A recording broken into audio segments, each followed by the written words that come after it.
Naked Empire by Terry Goodkind, continuing on page 595. Richard snatched up his pack. He didn't see Kaylin, but saw her pack and grabbed it as well. He wondered if he might still be dreaming, but he never remembered his dreams. He wondered if the feeling might be some lingering dread from a dream. No, it was real. At first made confused and indecisive by Richard's sudden commands, when the men saw him urgently picking up his gear, everyone scooped up their things and scrambled to their feet. Men everywhere were snatching anything they saw lying about, no matter whose it was. "Move!" Richard yelled as he pushed hesitant men toward the door. "Go! Move! Move! Move!" It felt as if something brushed against him, a sliding caress of his flesh, something warm and wicked. Goosebumps tingled up his arms. "Hurry!" Men scrambled wildly up the dark stairs ahead of him. Betty, caught up in the mood of panicked escape, shot between his legs and ran up the steps. Kara was close behind him. The hair at the nape of his neck prickled as if lightning was about to strike. Richard scanned the dark, empty room. "Where's Kaylin and Jensen?" "They went outside before," Kara said. "Good. Let's go." Just as Richard reached the top of the stairs, a fiery blast from back in the room knocked him sprawling. Kara fell on his legs. The stairwell lit in a flash of yellow and orange light as the entire basement filled with flames. Gouts of fire rolled up the stairwell. Richard seized Kara's arm and dove with her through the open doorway. As they burst out into the night, the building behind them erupted in a thunderous roar of flames. Parts of the building broke apart, lifting in the billowing blaze. Richard and Kara ducked as flaming boards fell all around them, bouncing and flipping across the ground lit by the glow. Finally away from the burning building, Richard made a quick appraisal of the alley, looking to see if there were any soldiers about to set upon them. Not seeing anyone he didn't recognize, he started the men moving down the alley to put some distance between them and the burning building. "We have to get away from here," Richard told Anson. "Nicholas knew we were here. The fire will draw attention and troops. We haven't much time." Looking around, he still didn't see Kaylin anywhere. His concern rising, he spotted Jensen, Tom, and Owen running up the alley toward him. By the looks on their faces, he immediately knew that something was wrong. Richard seized Jensen's arm as she ran up close. "Where's Kaylin?" Jensen gulped air. "Richard, she... Jensen burst into tears. Owen waved a square-sided bottle and a piece of paper as he, too, wept uncontrollably. Richard looked at Tom, expecting an answer, and fast. "What's going on?" "Nicholas found the antidote. He offered it in trade, for the Mother Confessor. We tried to stop her, Lord Rahl. I swear we did. She wouldn't listen to any of us. She insisted that she was going to get the antidote and then stop Nicholas. After you have the antidote, if she fails to stop Nicholas and return, she wants you to come for her." The leaping flames lit the grim faces around him. "Once her mind is made up," Tom added, "there's no talking her out of it. She has a way of making you do as she says." Richard knew the truth of that. Amid the roar and crackle of the fire, the building groaned and popped. The roof began to fall in, sending showers of sparks skyward. Owen urgently handed the square-sided bottle to Richard. "Lord Rahl, she did it to get the antidote. She wanted you to have it so you could be well. She said that comes first, before it is too late." Richard pulled the cork on the bottle. It had the slight aroma of cinnamon. He took the first swallow, expecting a thick, sweet, spicy taste. It didn't taste that way at all. He looked at Jensen's and Owen's faces. "This is water." Jensen's eyes went wide. "What?" "Water. Water with a little cinnamon in it." Richard poured it on the ground. "It's not the antidote. She traded herself to Nicholas for nothing." Jensen, Owen, and Tom stood in mute shock. Richard felt a kind of detached calm. It was over. It was the end of everything. He now had a limited amount of time to do what had to be done, and then everything was at an end for him. "Let me see this note," he said to Owen. Owen handed it over. Richard had no trouble reading by the light coming from the fire. As Kara, Tom, Jensen, and Owen watched, he read it over 3 times. Finally, his arm lowered. Kara snatched the note away and read it for herself. Richard gazed up the alleyway at the burning building, trying to figure it out. How did Nicholas know that someone was coming for the antidote? He said we had an hour. How did he know we were here, this close, and coming for it, in order to write in the note that he gave us an hour? Maybe he didn't, Kara said. Maybe he wrote the note days ago. Maybe he just wrote that to make us rush without thinking. Maybe, Richard gestured behind him. But how did he know we were here? Magic? Jensen offered. Richard didn't like the idea that Nicholas apparently knew so much and was always 1 step ahead of them. How did you know that Nicholas was about to set this place ablaze? Kara asked him. I woke suddenly, Richard said. My headache was gone, and I just knew we had to get out at once. So your gift worked? I guess so. It does that. It works sometimes to warn me. He wished he could somehow make it more dependable. At least this time it had been, or they would all be dead. Tom peered out into the night. So you think Nicholas is close? That he knew where we were and set the place afire? No. I think he wants us to believe he's close. He's a wizard. He could have sent wizard's fire from a great distance. I'm no expert on magic. He might have used some other means to set the fire from a distance. Richard turned to Owen. Take me to this building where you hid the antidote, where Nicholas was when you first saw him. Without hesitation, Owen started out. The rest of the small group followed after him. Do you think she will be there? Jensen asked. There's only one way to find out. By the time they reached the river, they were out of breath. Richard was furious to find the bridge gone, with stone blocks from it scattered on the banks far below. The rest of it had apparently vanished beneath the dark water. Owen and some of the other men said that there was another bridge farther to the north, so they took off in that direction, following the road that twisted along beside the river. Before they reached the bridge, a knot of soldiers rushed out from a side street with weapons raised, yelling battle cries. The night rang with the distinctive sound of Richard's sword being drawn. While the blade was free, its magic was not. With the heart-pounding threat, it didn't matter. Richard had anger to spare and met the enemy with a cry of his own. The first man lunged.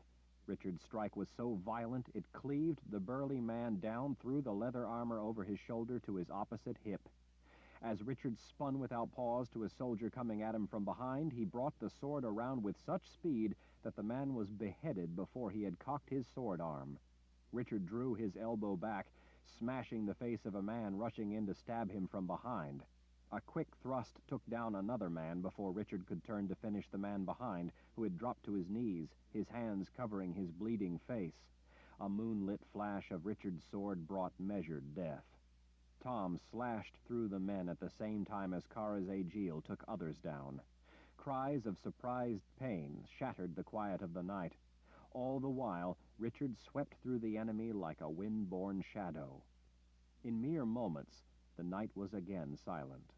Richard, Tom, and Kara had eliminated the enemy squad before any of their men could react to the threat that had come out of the darkness. Scarcely had they caught their breath when Richard was already charging onward to the bridge. When they reached it, 2 slouching Imperial Order soldiers stood guard, pikes standing upright. The guards seemed to be surprised that people would be running toward them at night, probably because the people of Bandakar had never before dared to cause them any trouble. The 2 guards stood watching Richard come until he pulled his sword from behind and took them down with a rapid thrust to the first man and a powerful sweeping slice that cut the second in 2 along with the pike standing at his side. The small company raced unopposed across the bridge and into the darkness among the crowded buildings. Owen directed Richard at every turn as they rushed onward toward the place where Owen had hidden the antidote, and where he had recovered, instead of the antidote, the note demanding Kalin in exchange for Richard's life, in exchange for the lives of an empire naked to the dark talents of Nicholas the Slide. In the somber heart of the city made up of small, squat, mostly single-story buildings, Owen pulled Richard to a stop. "Lord Rall, down here at the corner we turn to the right. A short distance beyond is a square where people often gather. At the far end of the square will be a building taller than those around it. That is the place. Down a small street to the side of it, there will be an alleyway that runs behind the building. That is the way I got in before." Richard nodded. "Let's go." Without waiting to see if the tired men were with him, he started out, keeping in close to the buildings, to the shadows cast by the moon. Richard moved around the building at the corner. Hung over a small front window was a carved sign displaying loaves of bread. It was still too early for the baker to be at work. Richard looked up and froze. There before him was the square with trees and benches. The building across the open square was in ruin. Only smoldering timbers remained. A small crowd had gathered around, watching what had hours ago obviously been a large fire. "Dear spirits," Jensen whispered in horror. She covered her mouth, fearing to speak aloud the worry on everyone's mind. "She wouldn't be in there," Richard said in answer to the unspoken fear. "Nicholas wouldn't take her back here just to kill her." "Then why do this?" Anson asked. "Why burn the place down?" Richard watched the wisps of smoke slowly curling up into the cool night air, at his hopes disappearing. "To send me a message that he has her, and I'll not find her." "Lord Rall," Kara said under her breath, "I think we had better get out of here." From the darkness around the building that had burned down, Richard could just start to make out the sight of soldiers by the hundreds, no doubt waiting to catch them. "I feared as much," Owen said. "That's why I brought us in by such a circuitous route. See that road over there, where all the soldiers are? That's the road coming from the bridge we crossed." "How do they always know where we are, or where we will be?" Jensen whispered in frustration. "And when?" Kara grabbed Richard's shirt and started pulling him back. "There are too many. We don't know how many more are around us. We need to get out of here." Richard was loath to admit it, but she was right. "We have men waiting for us," Tom reminded him, "and a lot more coming." Richard's mind raced. Where was she? Finally, he nodded. The instant he did, Kara took him by his arm, and they dashed off into the darkness. Chapter 59. Under the sweep of stars, Richard willed himself to stand up straight and tall before all the men gathered beneath the spreading branches of the oak trees at the forest's edge. A few candles burned among the gathering so they could all see. By the time they charged into the city of Northwick to make their attack, it would just be light. Richard wanted nothing more than to get into the city and find Kalin, but he had to use everything he had at hand to help, or he might waste the chance. He had to do this first. Most of these men had never really fought before. Owen and Anson's men from the town of Witherton had been there at the first attack on the sleeping houses and had taken part in the skirmishes there. The rest of the men were from Northwick, where Richard had gone to see the Wise One. They had been in on the clashes with the soldiers who weren't poisoned. There had not been a great many enemy soldiers to fight, but the men had done what had to be done. If anything, those minor but bloody encounters had served only to make the men more determined, showing them that they could win freedom themselves, that they were in control of their own destiny. This, though, was different. This was going to be a battle on a scale they had not experienced.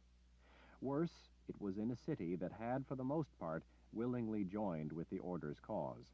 The populace was not likely to offer much help. Had he more time, Richard might have come up with a better plan that would have chipped away at the enemy's numbers first, but there was no time. It had to be now. Richard stood before the men, hoping to give them something to help them carry the day. He had trouble thinking of anything but finding Kalin. In order to have the best chance to save her, he put her from his mind and focused on the task at hand. "I had hoped we wouldn't have to do it this way," he said. "I had hoped we could do it in some manner like we've done before, with the fire or the poisoning, so that none of you would be hurt. We don't have that option. Nicholas knows we're here. If we run, his men will come after us. some of us might escape, for a while. "We are finished running," Anson said. "That's right," Owen agreed. "We have learned that running and hiding brings only greater suffering." Richard nodded. "I agree. But you must understand that some of us are probably going to die today. Maybe most of us. Maybe all of us. If any of you choose not to fight, then we must know now. Once we go in, we'll all be depending on each other." He clasped his hands behind his back as he paced slowly before them. It was hard to make out their faces in the dim light.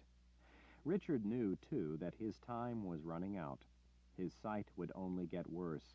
His dizziness would only get worse. He knew he was never going to get better. If he was to have a chance to get Kalin away from the men of the Order, it had to be at once, with these men or without them. When none said they wanted to quit, Richard went on. "We need to get to their commanders for 2 reasons. To find out where the Mother Confessor is being held, and to eliminate them so that they can't direct their soldiers against us. You all have weapons now, and in the limited time we've had, we've done our best to teach you how to use them. There's one other thing you must know. You will be afraid. So will I. To overcome this fear, you must use your anger." "Anger?" one of the men asked. "How can we bring forth anger when we're afraid?" "These men have raped your wives, your sisters, your mothers, daughters, aunts, cousins, and neighbors," Richard said as he paced.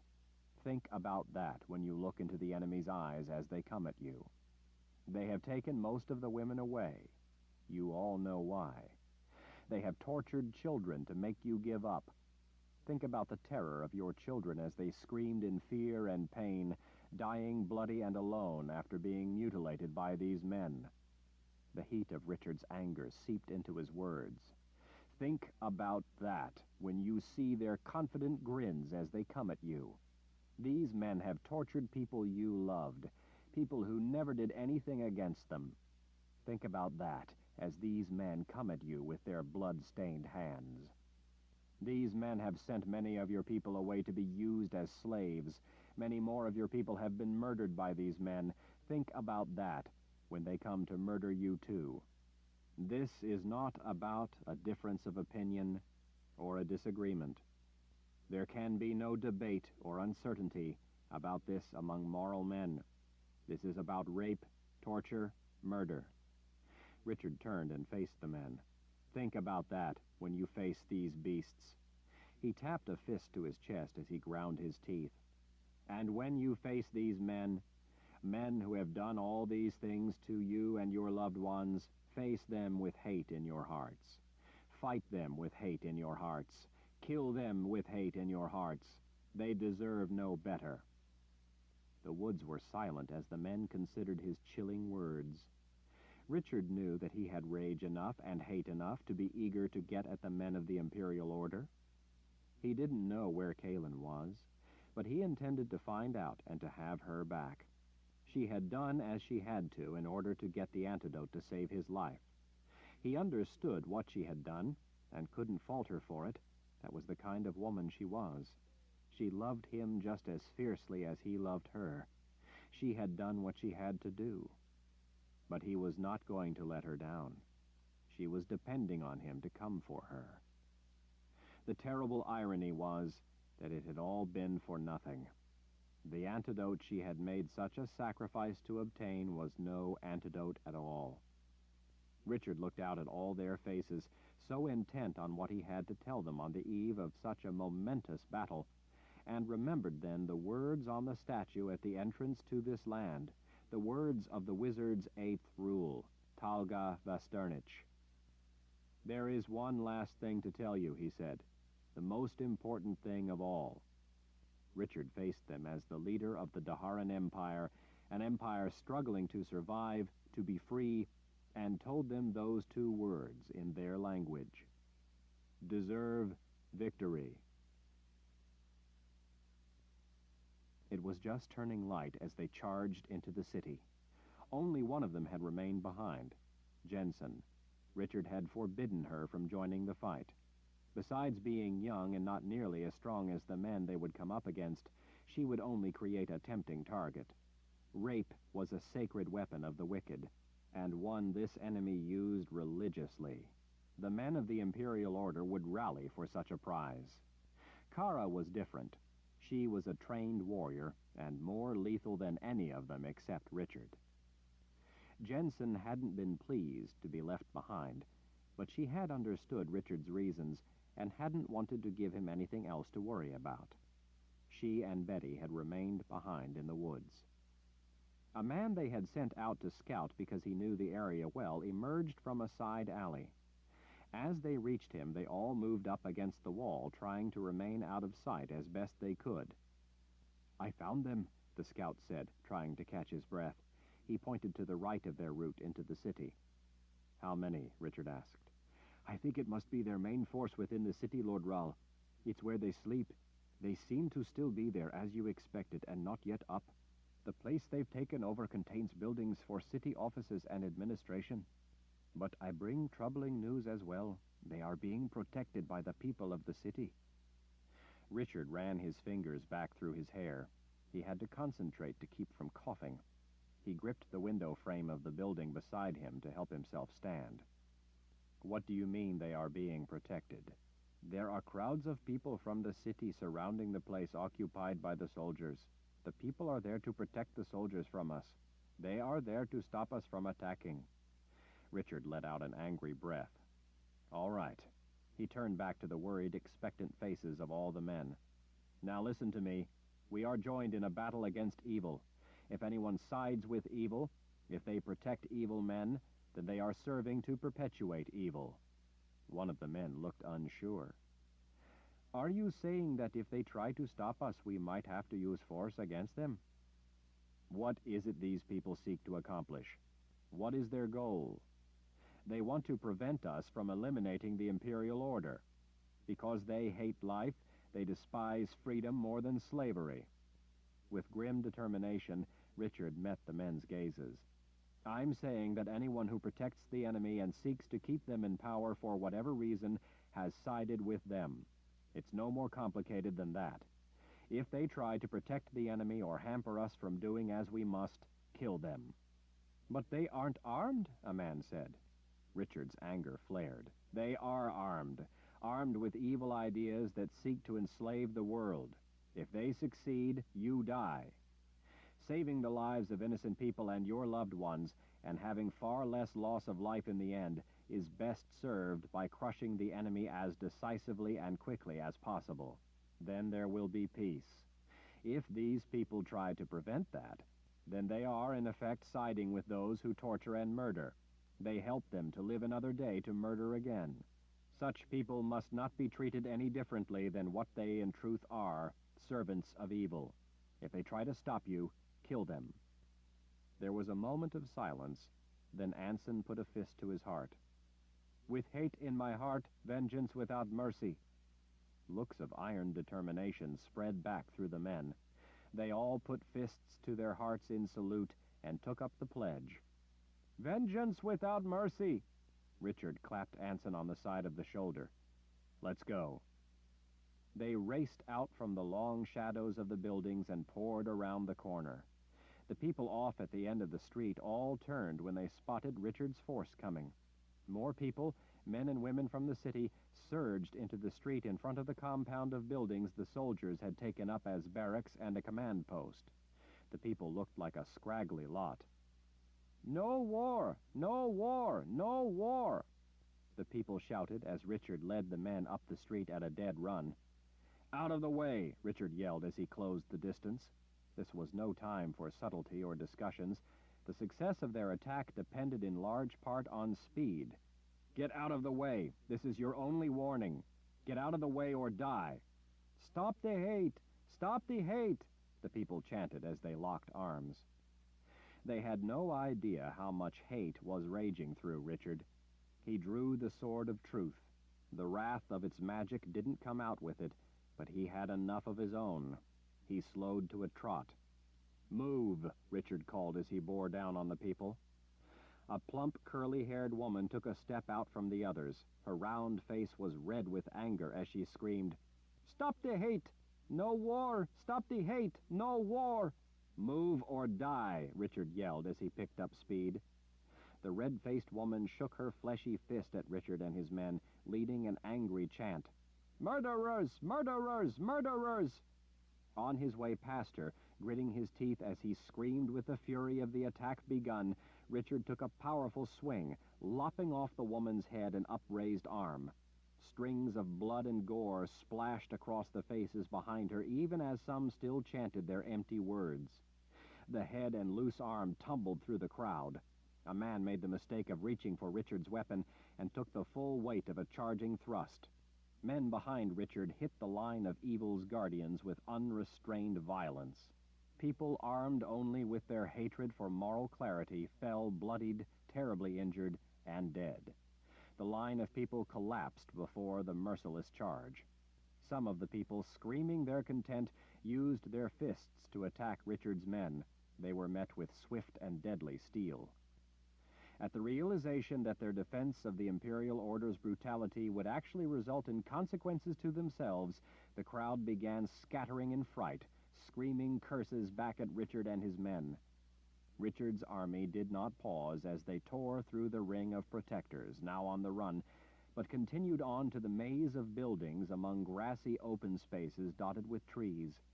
The soldiers who were outside began to realize that this time they would have to protect themselves, that the people of the city could no longer do it for them. These were men used to slaughtering defenseless, docile victims. For more than a year of occupation, they had not had to fight. Richard was the first on them, taking down men on his way into their midst. Kara charged in at his right, Tom at his left, the deadly point of a spear driving into soldiers, only now pulling free their weapons. These were men used to overwhelming their cowering opponents with sheer numbers, not with fighting resolute opposition. They did so now, and for their lives. Richard moved through them as if they were statues. They thrust a blade at where he had been, while he cut where they were going, and met them there with razor-sharp steel. He came up behind others as they looked both ways, losing track of him, only to have him reach around and draw his sword across their throats. Others he beheaded before they realized he was about to strike. He wasted no effort with exaggerated movements and wild slashes. He cut with deadly proficiency. He didn't try to best men to show them he was better. He simply killed them. He didn't give them any chance to fight back. He cut them down before they could. Now that he was committed to the fight, he was committed to the dance with death, which meant one thing: cut. It was his duty, his purpose, his hunger to cut the enemy down quickly, resolutely, and utterly. They were not prepared for this level of violence unleashed. As his men fell on the soldiers, a great cry rose up. As men fell, their screams filled the morning. Seeing a man who looked like an officer, Richard wheeled around him and laid his blade across the man's throat. "Where is Nicholas and the Mother Confessor?" The man answered by trying to grab Richard's arm. He wasn't nearly quick enough. Richard pulled his sword across the man's throat, nearly severing his head, as he spun to a man coming at him from behind. The man skidded to a stop in an effort to avoid Richard's blade, only to be stabbed through the heart. The battle raged on, moving back between the buildings as they took down those men who met the attack. Yet more men, layered in leather, mail, hides, and weapon belts, came out of the barracks at hearing the clash. They were fierce-looking men, looking better suited to murder than any man Richard had ever seen. As they came onward, Richard seized anyone who looked like an officer. None of them were able to give him an answer. None of them knew the whereabouts of either Nicholas or Kalin. Richard had to fight off the dizziness as well as the soldiers. By focusing on the dance with death and the precepts the sword had taught him in the past, he was able to surmount the effects of the poison. He knew that such efforts couldn't long replace the required strength of endurance, but for the moment he was able to do as he had to. It was somewhat surprising to see how well his men were doing. They helped one another as they moved deeper into the enemy lines. By fighting in that way, Using one another's strengths, they were often able to survive together where one alone would not have. Some of his men had not survived. Richard saw several lying dead, but the surprised enemy was being slaughtered. The Imperial Order soldiers were not charged with righteous, resolute determination. Richard's men were. The Order soldiers were little more than a gang of thugs allowed to run loose. They now faced men calling them to account. The men of the Order fought a disorderly attempt to spare their own individual lives without thought to a coordinated defense, while Richard's men fought to a singular purpose of exterminating the enemy's entire force. Richard heard Kara calling urgently for him from the narrow space between two buildings. At first he thought she was in trouble, but when he rounded the corner he saw then that she had a husky man on his knees. She held his head up by a fistful of his greasy black hair. One ear displayed a row of silver rings. Kara had her Aegil at his throat. Blood ran down his chin. "Tell him," she yelled at the man when Richard ran up. "I don't know where they are." In a fit of fury, Kara slammed the tip of her Aegil to the base of the man's skull. He flinched, his arms shaking with a shattering shock of pain that brought a gasp rather than a scream. His eyes rolled back in his head. Holding him by his tangled hair, Kara bent him back over her knee to hold him upright. "Tell him," she growled. "They left," he mumbled. "Nicholas left last night. They carried a woman away with them, but I don't know who she was." Richard went to a knee and grabbed the man's shirt. "What did she look like?" The man's eyes were still rolling. "Long hair." "Where did they go?" "Don't know. Gone in a hurry." "What did Nicholas tell you before he left?" The man's eyes slowly came into focus. "Nicholas knew you were going to attack at dawn. He told me the route you would take into the city." Richard could hardly believe what he was hearing. How could he possibly know that? He hesitated. The sight of Kara's Aegil made him talk. "I don't know. Before he left, Nicholas told me how many men you had, told me when you would attack and by which route. He told me to get people from the city to shield us from your attack. We gathered our most fanatical supporters and told them that you were coming to murder us, that you wanted to make war." "When did Nicholas leave? Where did he take this woman?" Blood dripped from the man's chin. "I dunno. They just left in a hurry last night. That's all I know." "If you knew we were coming, why didn't you make a better defense?" "Oh, but we did. Nicholas told me to take care of the city. I assured him that such a small force as yours cannot possibly defeat us." Something was terribly wrong. "Why not?" For the first time the man smiled. "Because you don't know how many men we really have. Once I knew where your attack was coming, I was able to call in all my forces." The man's smile widened. "Do you hear that horn in the distance? Here they come." A belly laugh rolled up. "You are about to die." Richard gritted his teeth. "You first." With a mighty thrust he ran his sword through the officer's heart. The man's eyes widened in shock. Richard gave the blade a twist as he withdrew it to be sure the job was done. "We'd better get the men out of here," Richard said as he took Kara's arm and ran for the corner of the buildings. "Looks like we're too late," she said when they came out from behind cover and saw the legions of men pouring in all around them. How did Nicholas know when and where they were going to attack? There had been no one around, no races. Not so much as a mouse had been there when they had made their plans as they moved through the countryside. How could he have known? "Dear spirits," Kara said, "I didn't think they had this many men in Bandakar." The roar of the soldiers was deafening as they charged in. Richard was already spent. Each deep breath he pulled was agonizingly painful. He knew that there was no choice. He had to find a way to get to Kalin. He had to hold out at least that long. Richard whistled in a signal to gather his men. As Anson and Owen ran up, Richard looked around and saw most of the others. "We have to try to break out of here. There's too many of them. Stay together. We're going to try to punch through." If we make it, scatter and try to make it back to the forest."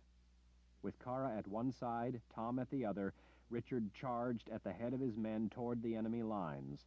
Thousands of the Imperial Order soldiers poured out from the city around them and into the open. It was a frightening sight. There were so many that it almost seemed as if the ground itself were moving. Before Richard reached the soldiers, the morning suddenly lit with blinding blasts of fire. Thunderous eruptions of flame tore through the enemy lines, killing men by the hundreds.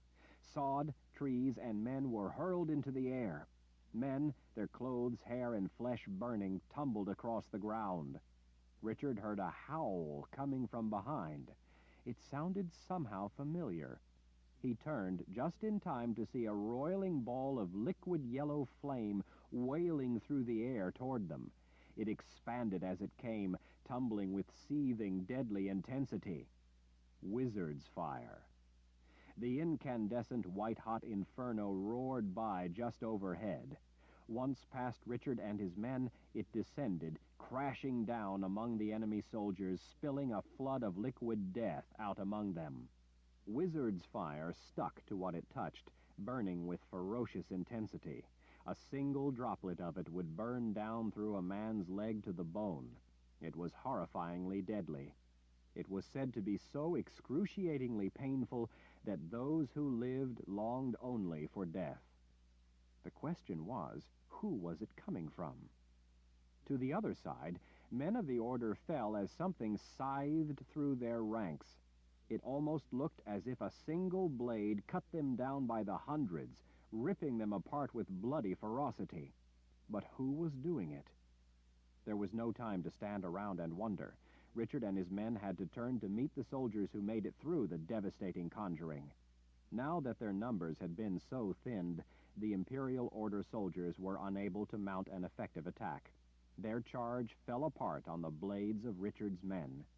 As they fought, more deadly fire came in to catch those trying to run, or those who massed to attack.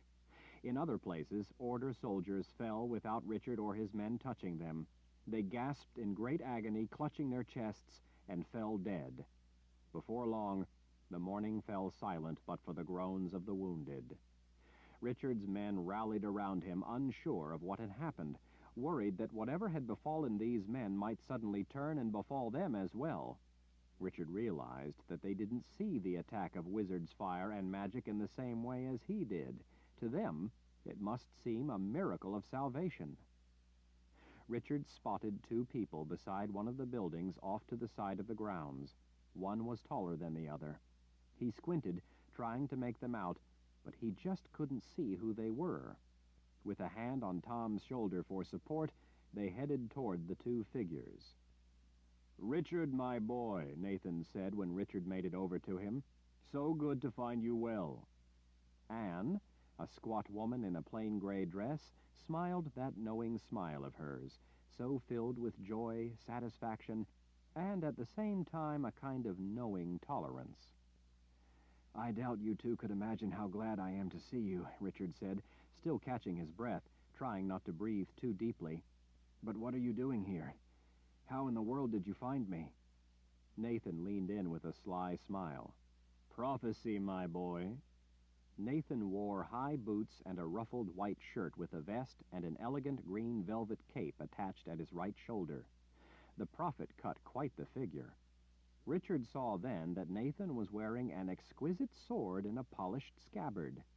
It seemed to Richard rather odd for a wizard who could command wizard's fire to carry a sword. It seemed even more odd to see the man abruptly draw the weapon. Anne suddenly gasped as someone sprang from behind the building and grabbed her.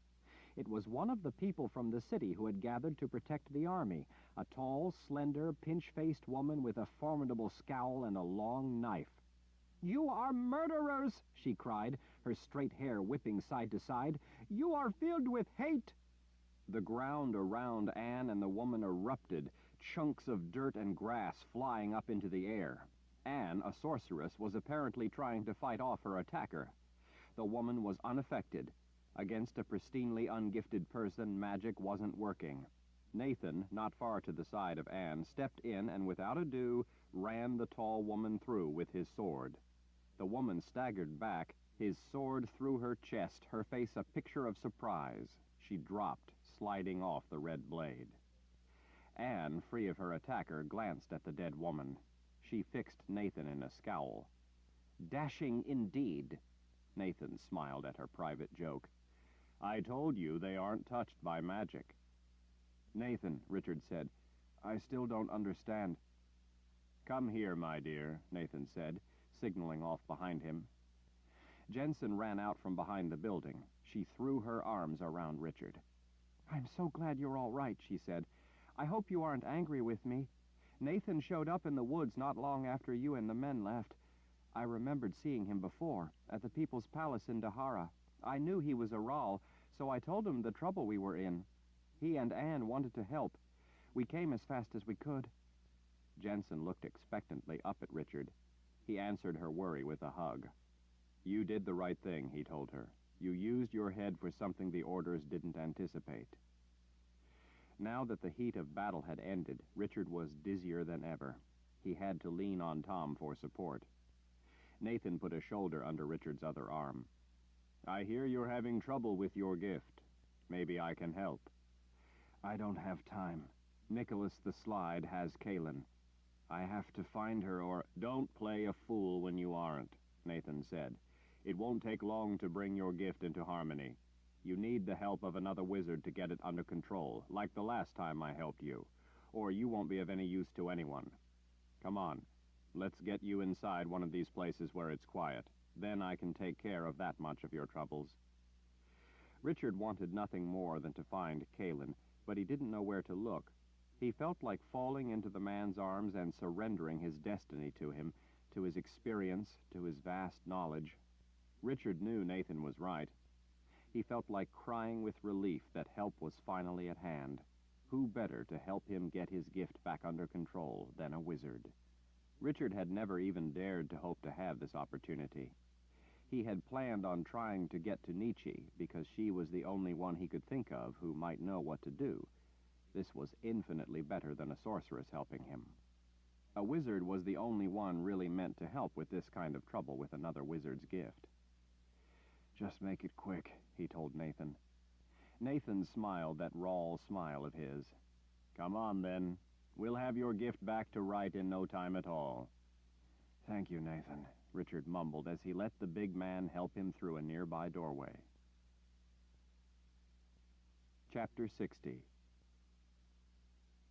Richard sat cross-legged on the wood floor facing Nathan. The barren room had no furniture. Nathan said none was needed, that the floor was fine with him. Anne, not far away, sat on the floor as well. Richard was a little surprised that Nathan was allowing her to observe, but didn't question it. There was the possibility that he might want to have her help for some part of it. Everyone else waited outside. Kara wasn't happy about allowing Richard out of her sight, but Richard calmed her concern by telling her that he would feel more comfortable and able to concentrate on correcting the problem with his gift if he knew she was outside keeping an eye on everything for him. The 2 windows had been shuttered, allowing in only dim light and keeping out most of the noise. With his hands on his knees, the prophet pushed his back straighter and, drawing a deep breath, seemed to pull an aura of authority around himself. Nathan was the one who had first taught Richard about his gift, telling him how war wizards like Richard weren't like other wizards. Instead of tapping the core of power within themselves, they directed their intent through their feelings. It had been a difficult concept to grasp. Nathan had told Richard that his power worked through anger. "Lose yourself in my eyes," Nathan said in a quiet voice. Richard knew he had to try to put his worry for Kaelin aside. Trying to keep his breathing steady so as not to cough, he stared into Nathan's hooded, deep, dark azure eyes. Nathan's gaze drew him in. Richard felt as if he were falling up into the clear blue sky. His breath came in ragged pulls, and not of his own doing. He felt Nathan's commanding words more than heard them. "Call forth the anger, Richard." Call forth the rage. Call forth the hate and fury. Richard's head was swimming. He concentrated on calling his anger. He thought about Nicholas having Kaelin, and he had no trouble summoning rage. He could feel another force within his own, as if he were drowning and someone were trying to hold his head above water. He drifted alone in a dark and still place. Time seemed to mean nothing. Time. He had to get to Kaelin in time. He was her only chance. Richard opened his eyes. "Nathan, I'm sorry, but..." Nathan was drenched in sweat. Anne was sitting beside him, holding Richard's left hand, Nathan his right. Richard wondered what had happened. Richard looked from one face to the other. "What's wrong?" They both looked grim. "We tried," Nathan whispered. "I'm sorry, but we tried." Richard frowned. They had only just begun. "What do you mean? Why are you giving up so soon?" Nathan cast a sidelong glance at Anne.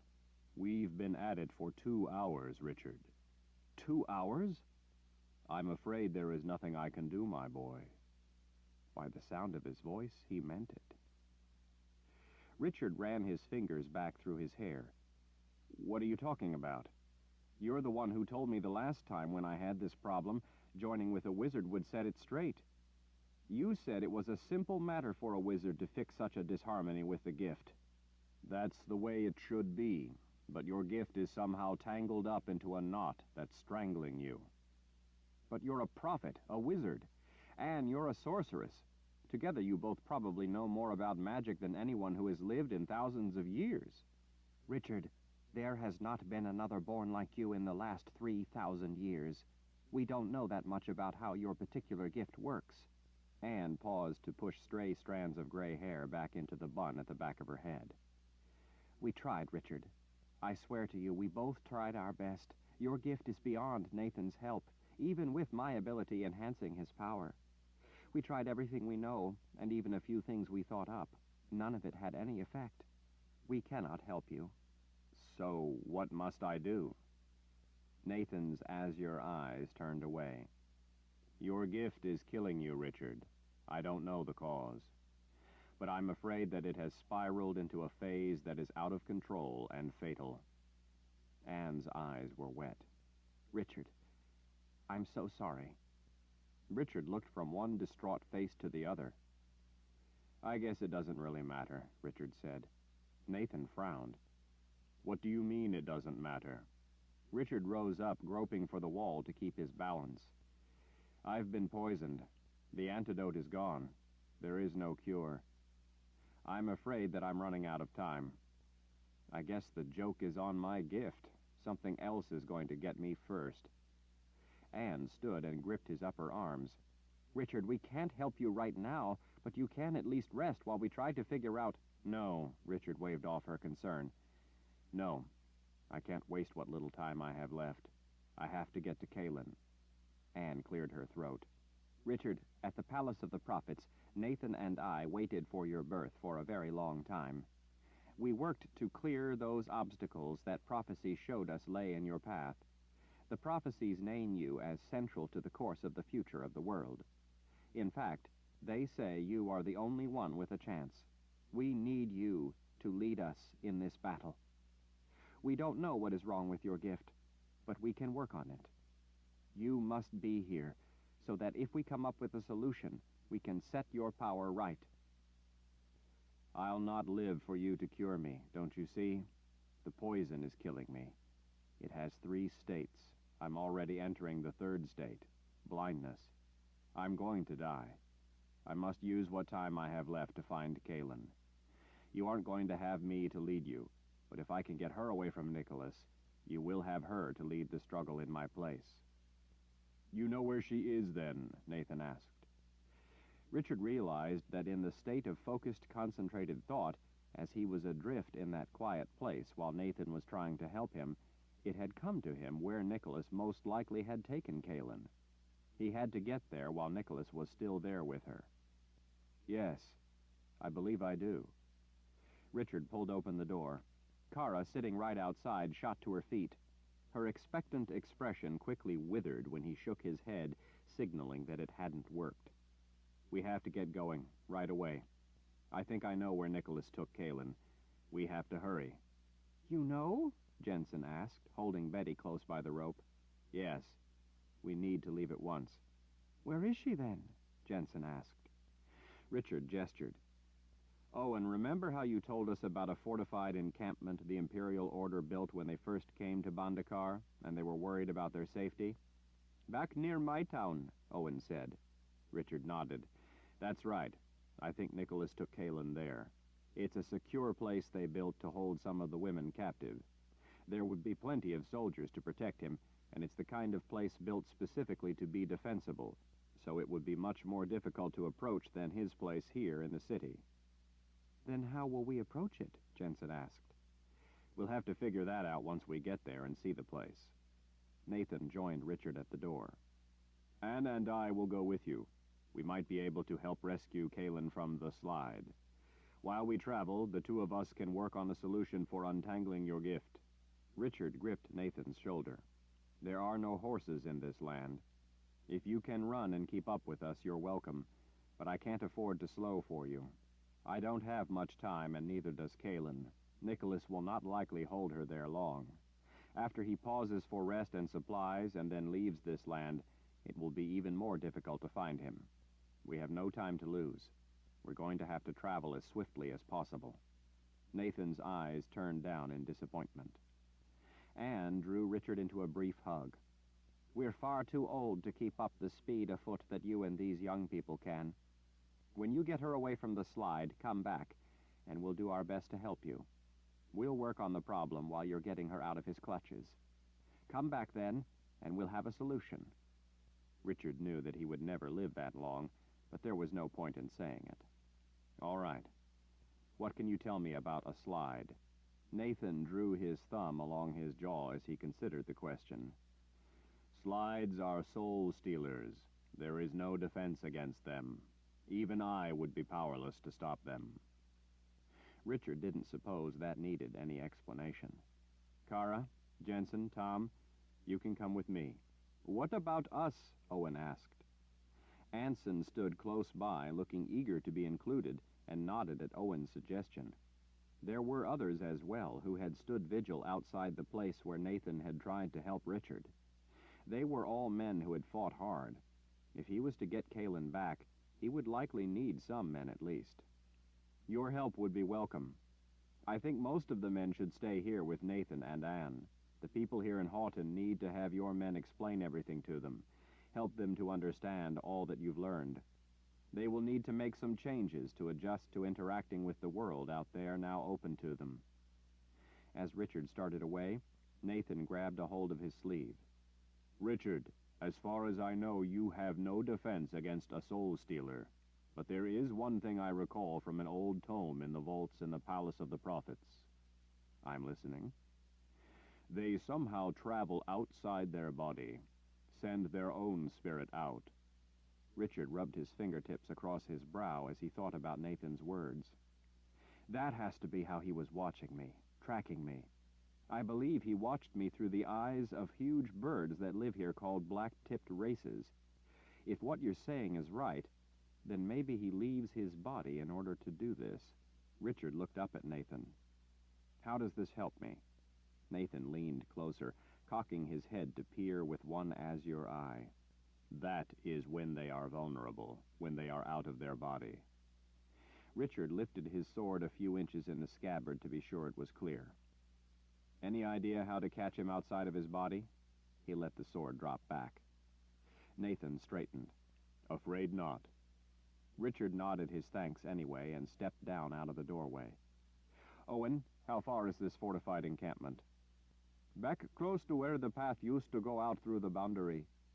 That was why Richard hadn't seen it. They had come on the ancient route used by Kaja Rang. Ordinarily, it would be a journey of well over a week. They didn't have nearly that long. He took in all the faces watching him. "Nicholas has quite a head start on us, and he will be in a hurry to escape with his prize. If we travel swiftly and don't stop long to rest, there's a good chance we can still catch up with him by the time he reaches their encampment. We need to be on our way at once." "We're only waiting for you, Lord Rahl," Kara said. So was Kalin. Chapter 61. Each day of hard travel, Richard's condition worsened, but his fear for Kalin drove him relentlessly onward.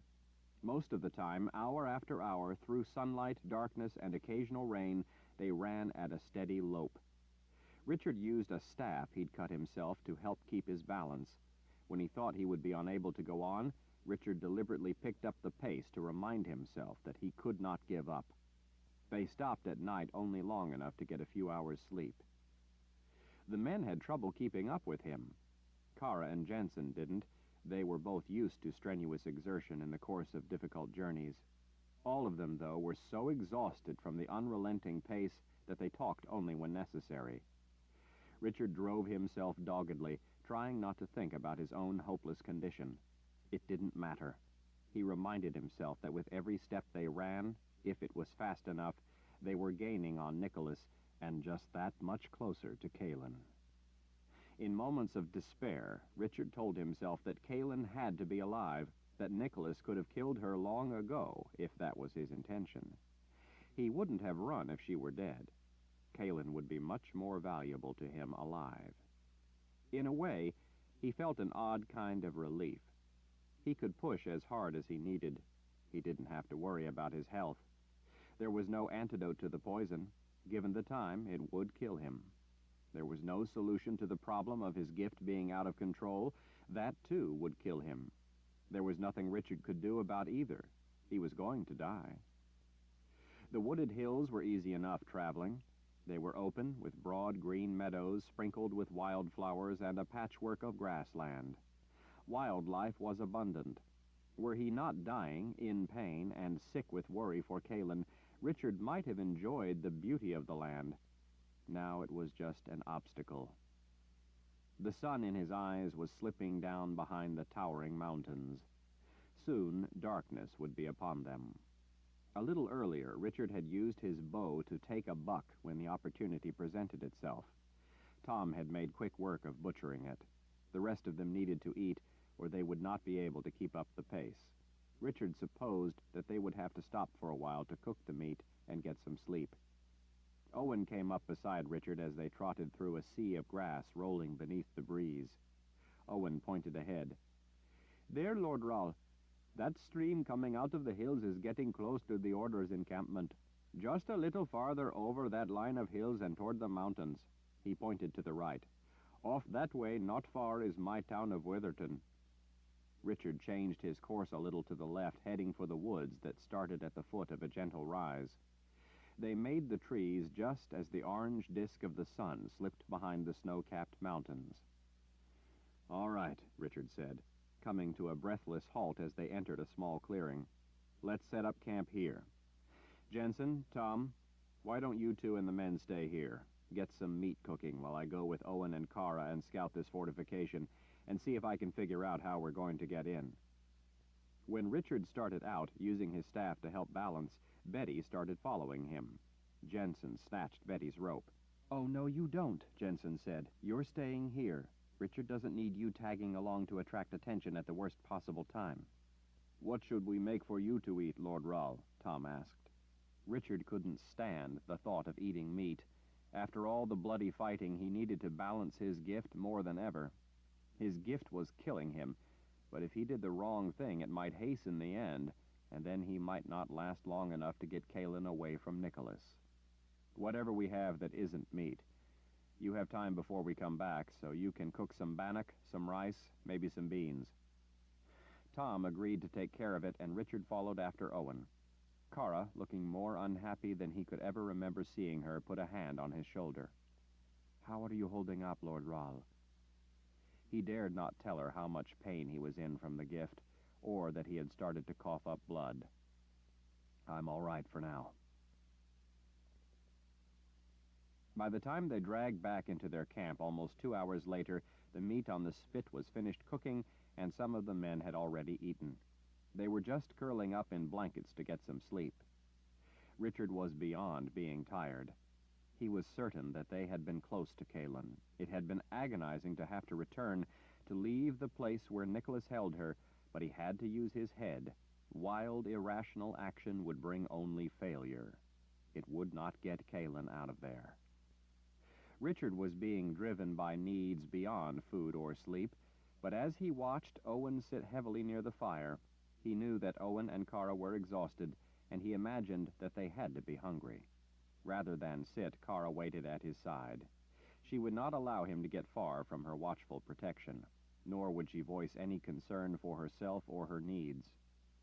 He could never have imagined, back in the beginning, ever feeling this close to a moored Sith.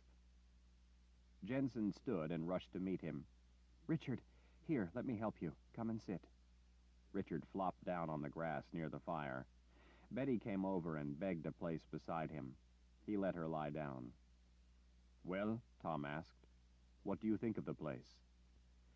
"I don't know. It has well-made timber walls with trenches dug before them. There are snares and traps all around the place. It has a gate, a real gate." Richard sighed as he rubbed his eyes. His sight was getting blurry. It was getting more difficult all the time to see things. "I haven't quite figured it out yet." It was hard to think with the smell of the cooking meat. It was making him sick. Richard took a piece of bannock and the bowl of rice and beans Jensen handed him. He couldn't eat while watching them eat the meat, or worse, smelling it. Richard stood. "I'm going to go for a walk." He didn't want to make them feel bad about their dinner, or feel guilty for eating meat in front of him. "I need some time alone to think it out." Richard gestured for Kara to sit back down and stay where she was. "Get some dinner," he told her. "I need you to stay strong." Richard walked off through the trees, listening to the chirp of crickets, watching the stars through the canopy of leaves. It was a relief to be alone, not to have people asking him anything. It was tiring to have people always depending on him. Richard found a quiet place where an old oak had fallen. He sat and leaned back against the trunk. He wished he never had to get up. If not for Kaelin, he wouldn't. Betty showed up. She stood before him, looking at him intently, as if to ask what they were going to do next. When Richard said nothing, Betty lay down in front of him. It occurred to him that maybe Betty just wanted to offer him some comfort. Richard felt a tear run down his cheek. Everything was falling to pieces. He couldn't hold those pieces together any longer. He could hardly breathe past the lump in his throat. He lay down and put an arm over Betty. "What am I going to do?" he sniffled. He wiped the back of his hand across his nose. "Kaelin, what am I going to do?" he whispered in forlorn misery. "I need you so much. What am I going to do?" He was at the end of all hope. He had thought, when he'd seen Nathan unexpectedly arrive, that help was at hand. The bright ember of that last hope had been extinguished. Not even a powerful wizard could help him. Powerful wizard. Ka-Ja-Rang. Richard froze. The words sent to him by Ka-Ja-Rang, those two words emblazoned across the granite base of that statue, echoed through his mind. Those two words were meant for Richard. Talga Vasternich. Deserve victory. "Dear spirits," Richard whispered. He understood. Chapter 62. Nicholas watched as Lord Rahl made his way back into the camp among his men after his despairing whispered last prayer to the dear spirits. So sad.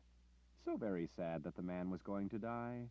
He would soon be with his dear spirits, in the Keeper's realm of the underworld. Nicholas relished the game. The poor Lord Rahl was so lost and confused. Nicholas wished the game could continue for a good long time, but Lord Rahl had little time left. So sad. But it would be much more fun after Lord Rahl died, after that last detail was finally finished.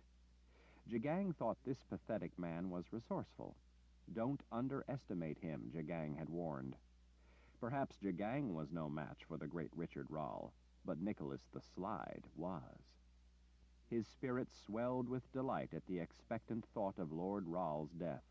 That was going to be something to watch. It would be a grand finale of the play of life. Nicholas intended to see it all, to see every sad moment of the last act. He imagined that Lord Ral's friends would gather to weep and wail as they stood by, helpless, watching him slip into the welcoming embrace of death, eternity's shepherd, come to help him begin the magnificent, never-ending spiritual journey away from the bitter interlude that had been life. The final curtain was about to draw closed. Nicholas so loved sad endings, he could hardly wait to watch it played out. Hate to live, live to hate. Nicholas wondered, too, as did Lord Ral, what would get him first, the poison or his gift. It seemed to tug first toward one and then toward the other. For a time, the headaches inflicted by his gift nearly put him down. Then the poison would tighten its pain and make him gasp in agony. It was a fascinating question, one that, as in any good play, would not be answered until the very end. The tension was delicious. Nicholas was rooting for the gift to win the fatal contest. Poison was all well and good, but what a vastly more intriguing twist of fate it would be to see a wizard of Lord Ral's ability and potential, a wizard unlike any to be born since an era long buried in the dunghill of mankind's history, succumb to his birthright, to his own vast but vain power. Another victim of men reaching too high in life. That would be a fascinating and fitting end. Not long to wait. Not long at all. Nicholas watched, not wanting to miss a single delectable detail. With the spirit of Richard Ral's lovely bride beside him, as it were, Nicholas felt almost a part of the family as he attended the approach of such a great man's tragic end. Nicholas felt it only fair that the mother confessor should get to see it all played out, see the sad end to her beloved. As she watched along with Nicholas, she was suffering, seeing the agony of it as Richard Ral walked back into his camp. Nicholas savored her distress. He had not yet begun to make her suffer. He would soon have a very long time with her to explore her capacity for suffering. The people there in the woods around the campfire looked up, curious as their master returned among them. They all waited, with Nicholas, watching, with Nicholas, as their Lord Ral stood over them. His figure wavered in the fire as it did in Nicholas's vision. It was almost as if he were already but a spirit, about to drift away into the glorious oblivion of the dead. "I've figured it out," Lord Ral told them. "I know how to attack the fortification." Nicholas's ears pricked up. What was this? "At first light we go in," Lord Ral said, "just as the sun breaks over the mountains. Right then, on the east side, we'll come in over the wall. The guards won't be able to see well because the sun will be in their eyes when they look in that direction. Men don't look where it's troublesome to look." "I like it," one of the other men said. "So we will sneak in, then, rather than try to attack?" another said. "Oh, no, there will be an attack," Lord Ral said. "A big attack. An attack that will set their heads to spinning." What was this? What was this? Nicholas watched. This was most curious. First, Lord Ral was going to sneak over the wall, and then he would have his men attack? How was he going to set their heads to spinning? Nicholas was fascinated. He moved in a little closer, fearing to miss a precious word. "The attack will involve all the rest of you men," Lord Ral said. "You will all come in toward the gate at first light. While you're attacking through the gate and drawing their attention, I will be slipping over the wall. While you will be there to distract them, in part, you will play an even more vital role that they will never expect." The game was afoot. Nicholas was in rapture as he listened, as he watched. He so liked the game, especially when he knew all the rules and could bend them to his wishes. It was going to be a glorious day tomorrow. "But Lord Ral," the big man Tom asked, "how are we going to be able to attack through the gate, if it's as formidable as you say?" Nicholas hadn't thought of that. How curious. A key part of Lord Ral's plan seemed to be faulty. That's the real trick, Lord Ral said. I've already figured it out, and you'll be amazed to hear how you're going to do it. He had already figured it out? How curious. Nicholas wanted to hear what possible solution could solve such a major hitch in Lord Ral's plan. Lord Ral stretched and yawned. Look, he said, I'm exhausted. I can't stand up anymore. I need to get some rest before I lay it all out for you. It's complicated, so I'd better wait until just before we leave. Wake me up 2 hours before dawn, and I'll explain the whole thing then. 2 hours before dawn, Tom repeated in confirmation of the orders. Nicholas was furious. He wanted to hear it now. He wanted to know the wonderful, fabulous, complicated plan. Lord Ral gestured to his delicious companion, the one named Kara, and then to several of the young men. Why don't you come with me and get some sleep while the rest finish their meal? As they started away, Lord Ral turned back. Jensen, I want you to keep Betty here with you. Make sure she stays here. I need some sleep. I don't need the smell of goat to wake me up. Am I going with you in the morning, Richard? The one called Jensen asked. Yes, you play an important part in the plan. Lord Ral yawned again. I'll explain after I've slept. Don't forget, Tom. 2 hours before dawn. Tom nodded. I will wake you myself, Lord Ral.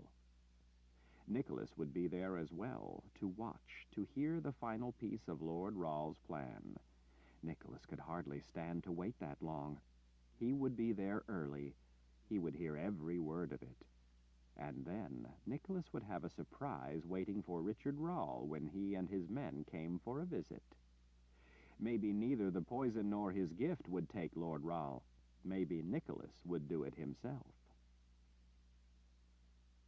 Her spirit a helpless prisoner to the slide, Kaelin could do nothing but watch along with him. She was unable to answer Richard's forlorn pleas, unable to cry in sorrow for him, unable to do anything. She ached to be able to hold him in her arms again, to comfort his pain, his heartache. He was near the end.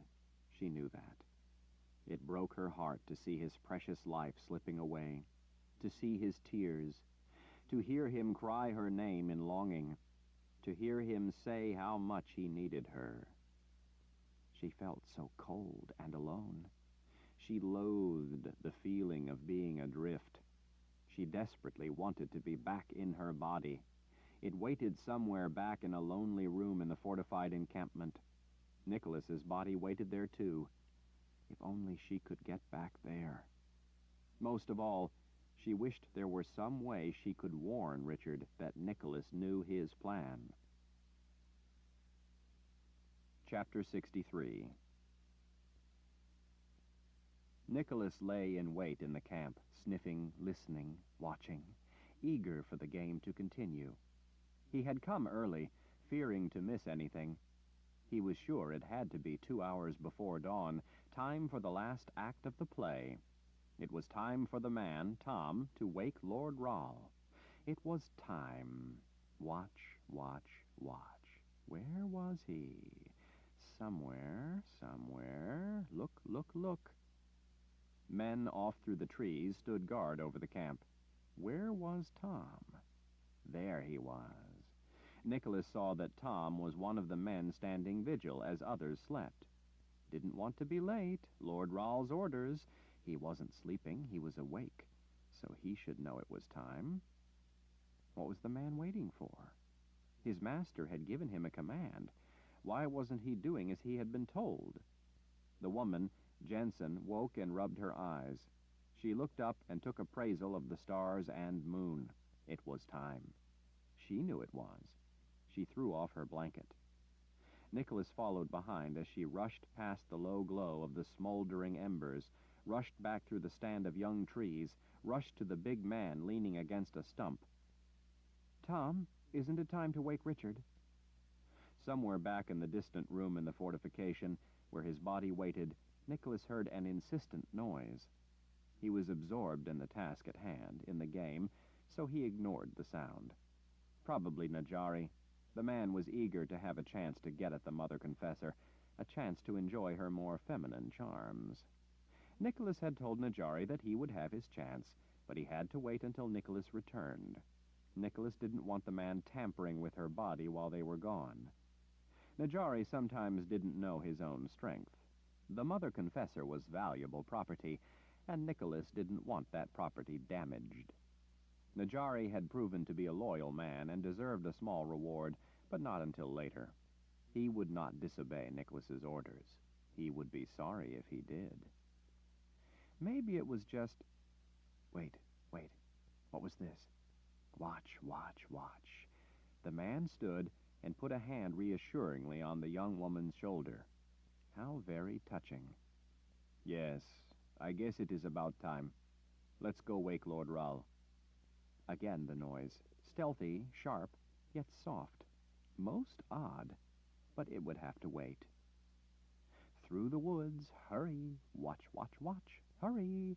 Couldn't they move faster? Didn't they grasp the importance of the occasion? Hurry. Betty, the Jensen woman growled, stop bumping my legs.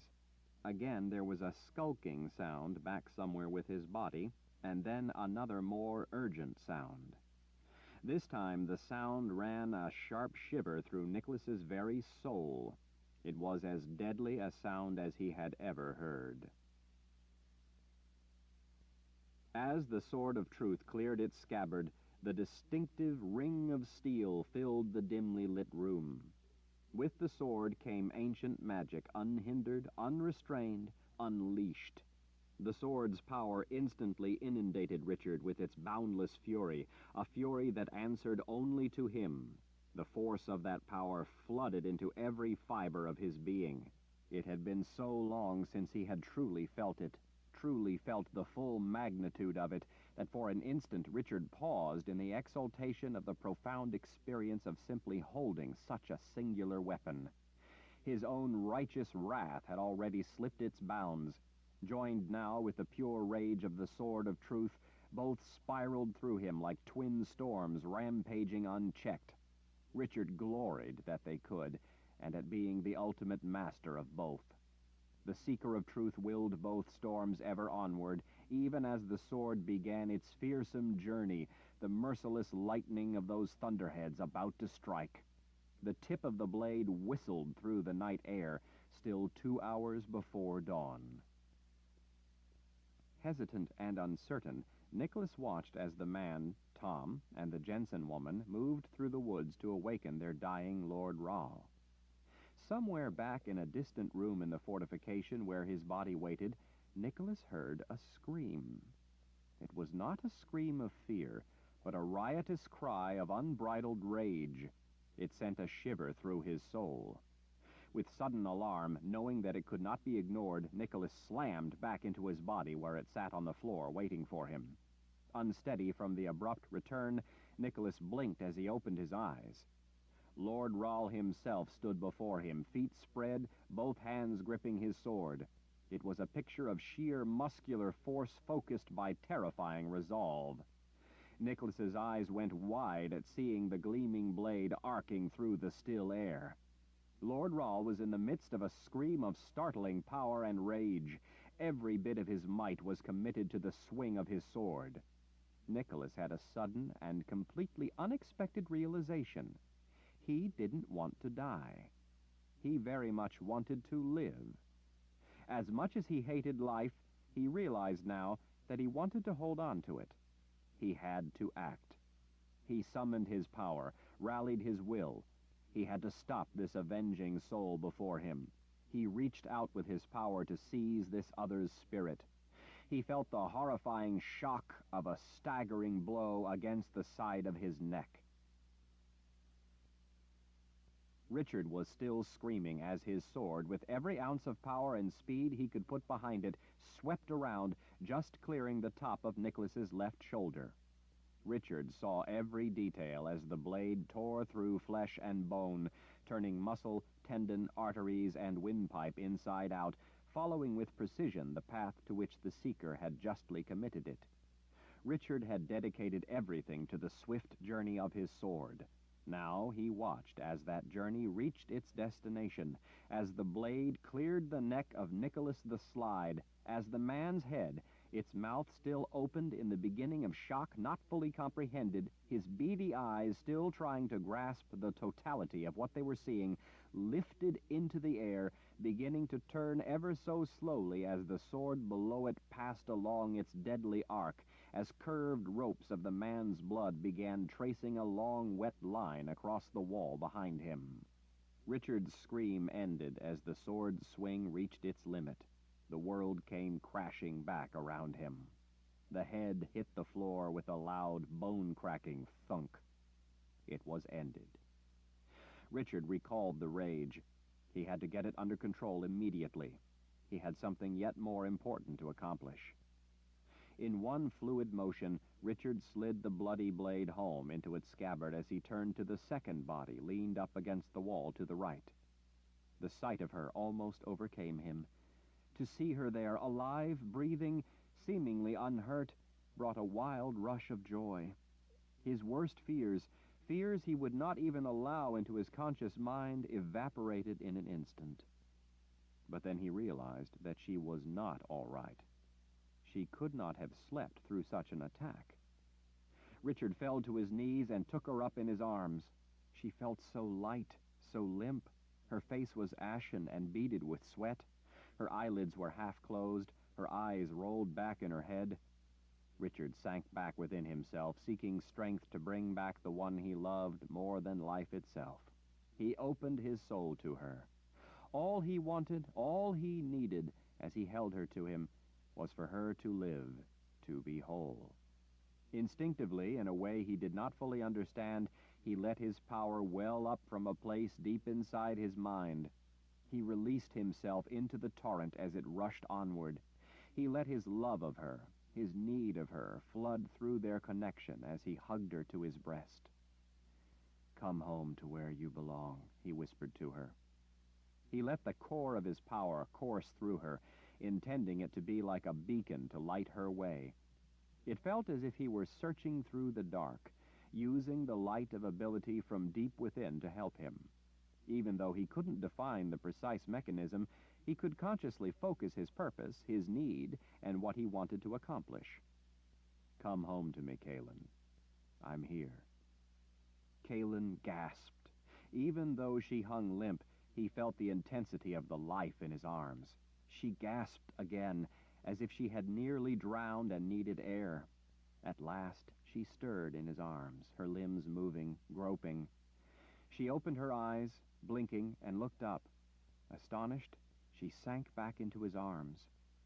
"Richard, I heard you. I was so alone.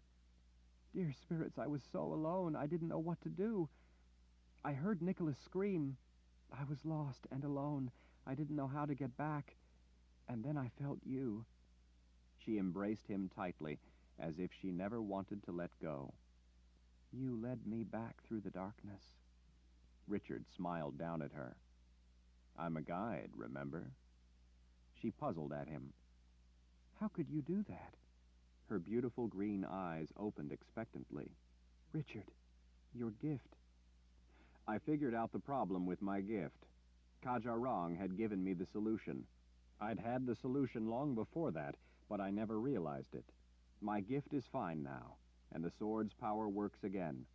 I was being so blind that I will be ashamed to tell it all to you." Richard's breath caught, and he coughed then, unable to hold it back any longer. Nor could he hold back grimacing at the pain. Kaylin gripped his arms. "The antidote! What happened to the antidote? I sent it back with Owen. Didn't you get it?" Richard shook his head as he coughed again, the pain feeling as though it ripped him deep inside. He finally regained his breath.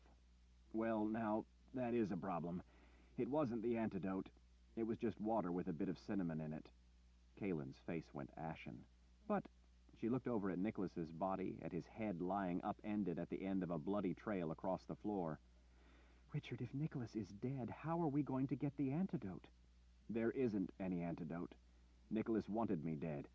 He would have destroyed the antidote long ago. He gave you a fake to be able to capture you." Her face had gone from joy to horror. "But without the antidote. Page 638. Chapter 64. There's no time to worry about the poison just now, Richard told her as he helped her to her feet. No time? She watched his step falter as he made his way across the room. He groped for the window ledge. At the small window opening in the outer wall of the fortification, he signaled with the high, clear whistle of the common wood pewee. The whistle Kara thought was that of the mythical short-tailed pine hawk. I used a ladder pole, he explained. Kara is on her way. Kaelin tried to make her way over to him, but her body felt alarmingly unfamiliar to her. She staggered a couple of steps, her legs moving woodenly. She had the urge to get down on her hands and feet to walk.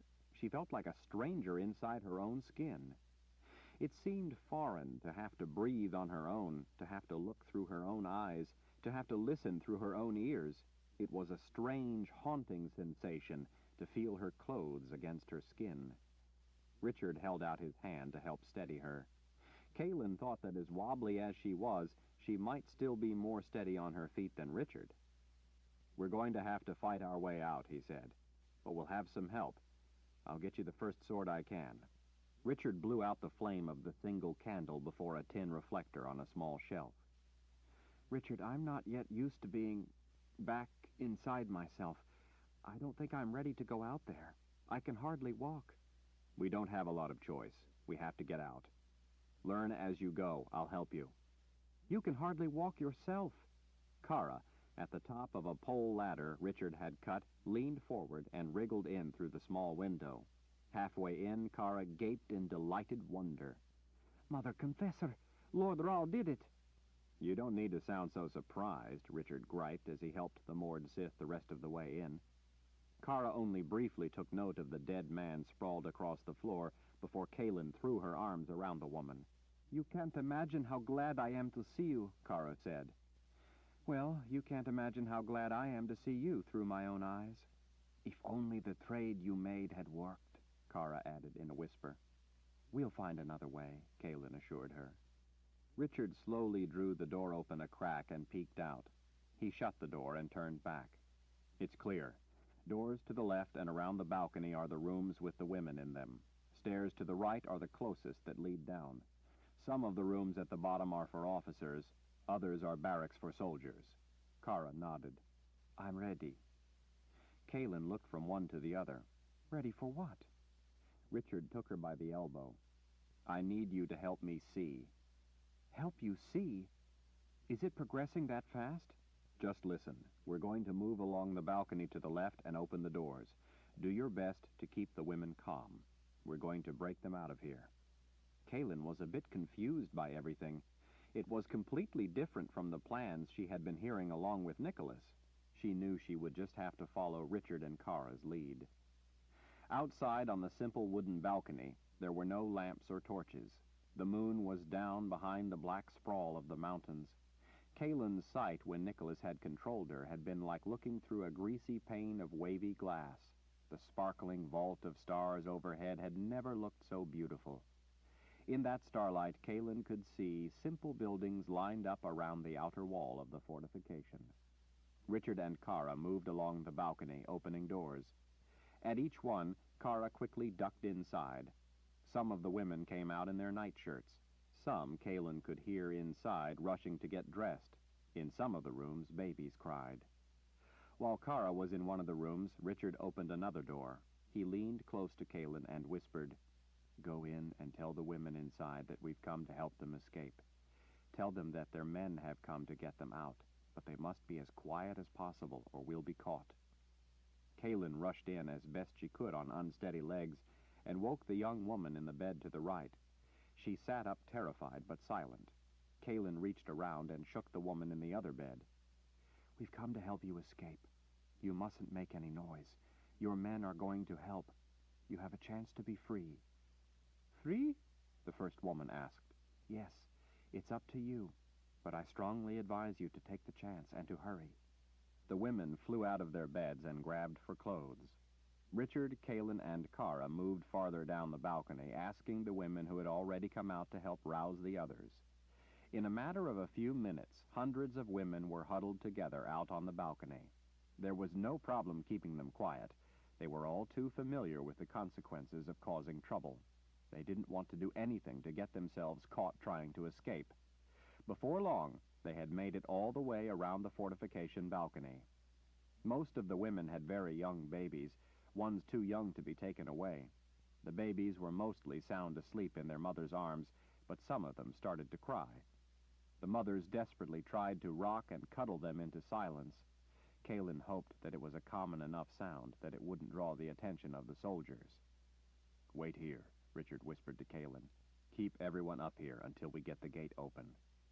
With Kara right behind him, Richard slipped carefully down the steps and started across the open yard. When one of the babies suddenly began bawling, soldiers came out of a building to see what was going on. They spotted Richard and Kalin. The soldiers yelled, sounding an alarm.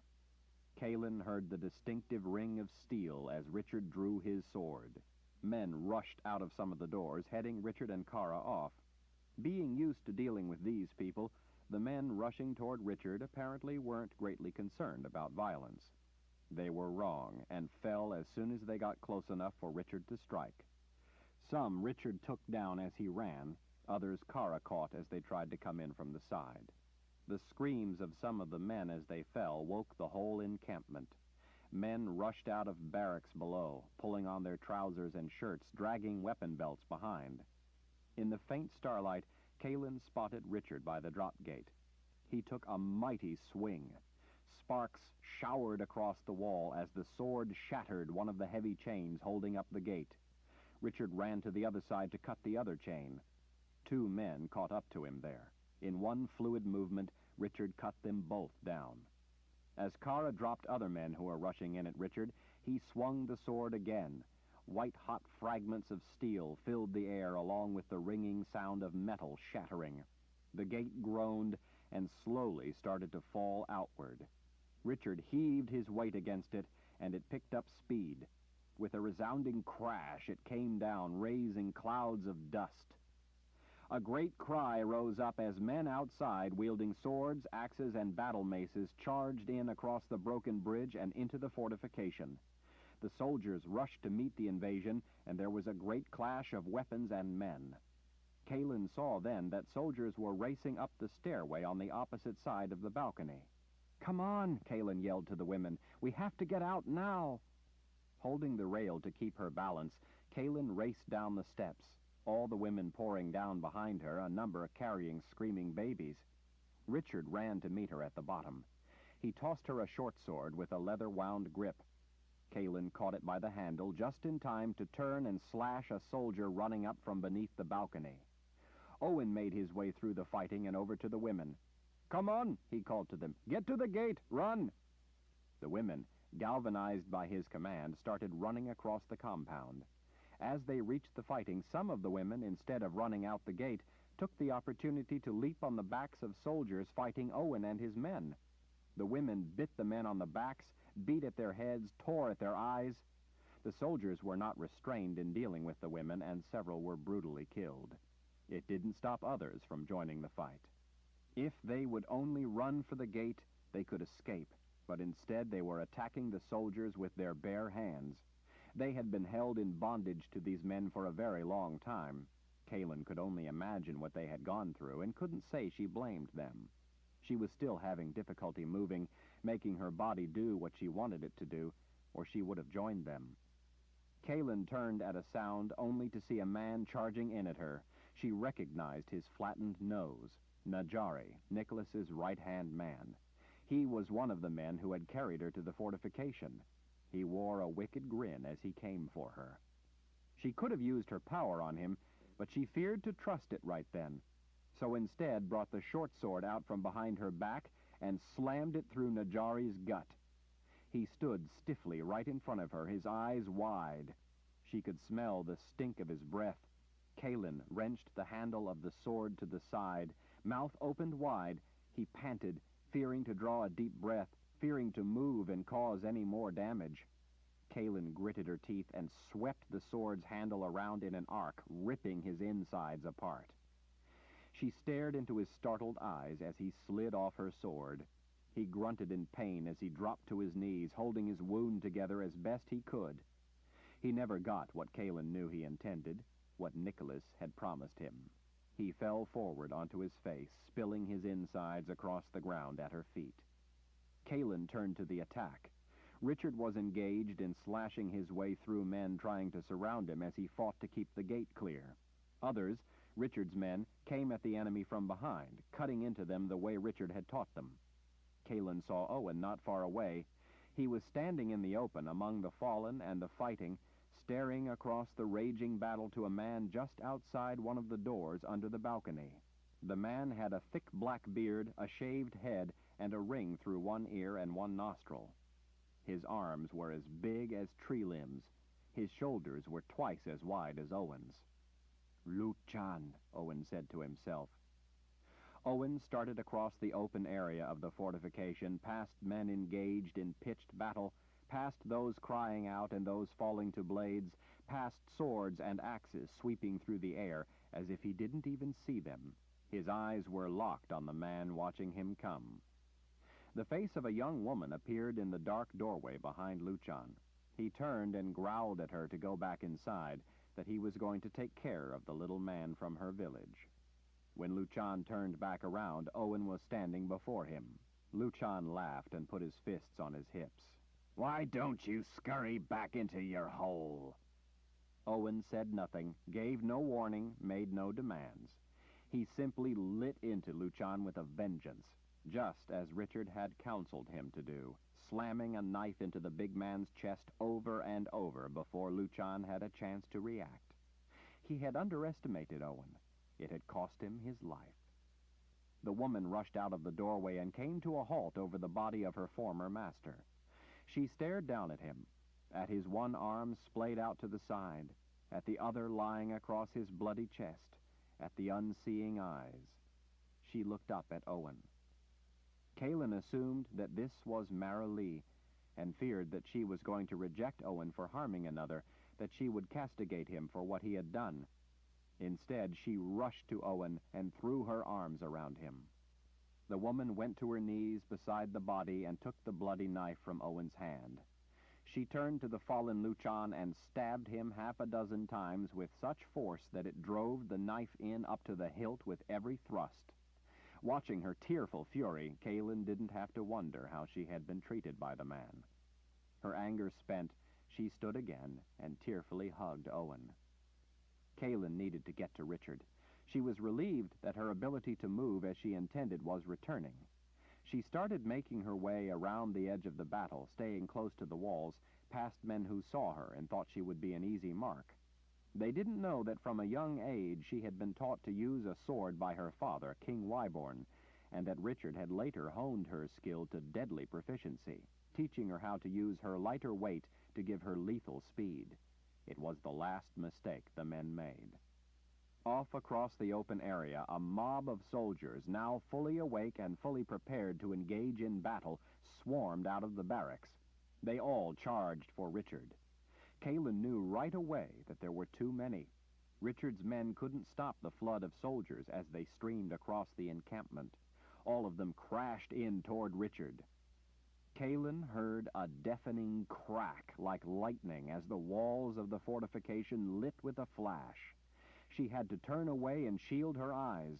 Night turned to day, and at the same time, a darkness darker than any night was loosed. A blazing white-hot bolt of additive magic twisted and coiled around and through a crackling black void of subtractive magic, creating a violent rope of twin lightning joined to a terrible purpose. It seemed as if the noonday sun crashed down among them. The air itself was drawn into the fierce heat and light. Try as she might, Kalin couldn't draw a breath against the force of it. Richard's fury gathered it all into a single point. In an explosive instant, the thunderous ignition of light unleashed a devastating blast of staggering destruction, radiating outward across the entire encampment, annihilating the Imperial Order soldiers. The night fell dark and silent. Men and women stood stunned among the sea of blood and viscera, gazing around at the unrecognizable remains of the enemy soldiers. The battle was over. The people of Bandakar had carried the day. At last, the women fell to wailing and crying, ecstatic to be free. They knew many of the men who had come to free them and clung to them in gratitude, overwhelmed with joy to be reunited. They hugged friends, relatives, and strangers alike. The men, too, wept with relief and happiness. Kalin rushed through the maze of rejoicing people crowded into the open area of the fortification. Men cheered her, thrilled that she, too, had been liberated. Many of the men wanted to talk to her, but she kept running to get to Richard. He stood to the side, leaning against the wall, Kara helping to hold him up. He still gripped his blood-slicked sword in his fist, the blade's tip resting on the ground. Owen, too, made his way over to Richard. "Mother Confessor, I'm so relieved and thankful to have you back." He looked over at a smiling Richard. "Lord Rahl, I would like you to meet Mara Lee." This woman, who only a short time ago had savagely stabbed the corpse of her captor, now seemed too shy to speak. She dipped her head in greeting. Richard straightened and smiled that smile Kalin so loved to see. A smile filled with the sheer pleasure of life. "I'm very happy to meet you, Mara Lee. Owen has told us all about you, and about how much you mean to him. Through all that happened, you were always first in his mind and heart. His love for you moved him to act to change his entire empire for the better." She seemed to be overwhelmed by it all and by his words. "Lord Rahl came to us and did something more important than saving us all," Owen told Mara Lee. "Lord Rahl gave me the courage to come and fight for you, to fight to save you, for all of us to fight for our own lives and the lives of those we love." Beaming, Mara Lee leaned in and kissed Richard on the cheek. "Thank you, Lord Rahl. I never knew my Owen could do such things." "Believe me," Kara said. "We had our doubts about him too." He slapped Owen on the back of his shoulder. "But he did well. I too have come to understand the value of what you have done," Mara Lee said to Richard. "Of the things you seem to have taught our people." Richard smiled at the two of them, but then he could no longer hold back the coughing that so hurt him. The mood of joyous liberation suddenly changed. People rushed in around them, helping to hold him up. Kalin saw blood running down his chin. "Richard," she cried. "No!" They eased him to the ground. He clutched at Kalin's sleeve, wanting to have her close. Kalin saw tears running down Kara's cheek. It seemed that he had spent all the strength he had left. He was slipping into the fatal grasp of the poison, and there was nothing they could do for him. "Owen," Richard said, panting to catch his breath when the spell of coughing stopped. "How far to your town?" His voice was getting hoarse. "Not far, only hours, if we hurry." "The man who made the poison and the antidote, he lived there?" "Yes, his place is still there." "Take me there." Owen looked puzzled, but he nodded eagerly. "Of course."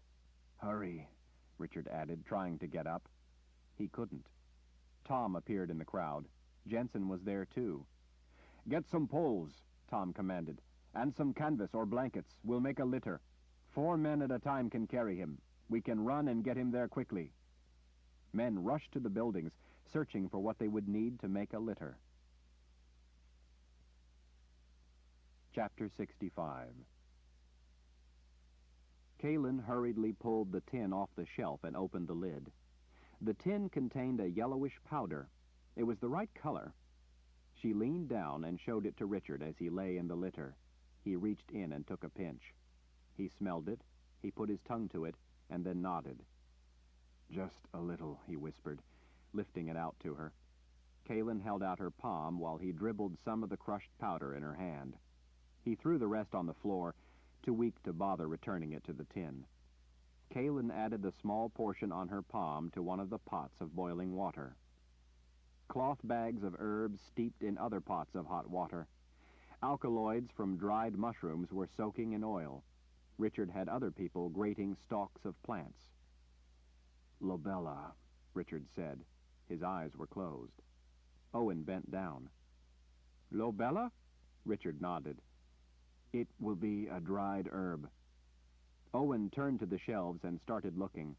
There were hundreds of little square cubbyholes in the wall of the place where the man who had made Richard's poison and the antidote used to work. It was a small, simple, single-room building with little light. It was not nearly as well equipped as the herbalist places Kalin had seen before, but the man had an extensive collection of things. More than that, he had once made the antidote, presumably from what was there. "Here," Owen said, holding a bag down for Richard to see. "It says Lobella on the tag." "Grind a little pile half the size of your thumbnail. Sift out the fibers and discard them. Then add what's left to the bowl with the darker oil." Richard knew about herbs, but he didn't know anywhere near enough about herbs to concoct the cure for the poison he had been given. His gift seemed to be guiding him.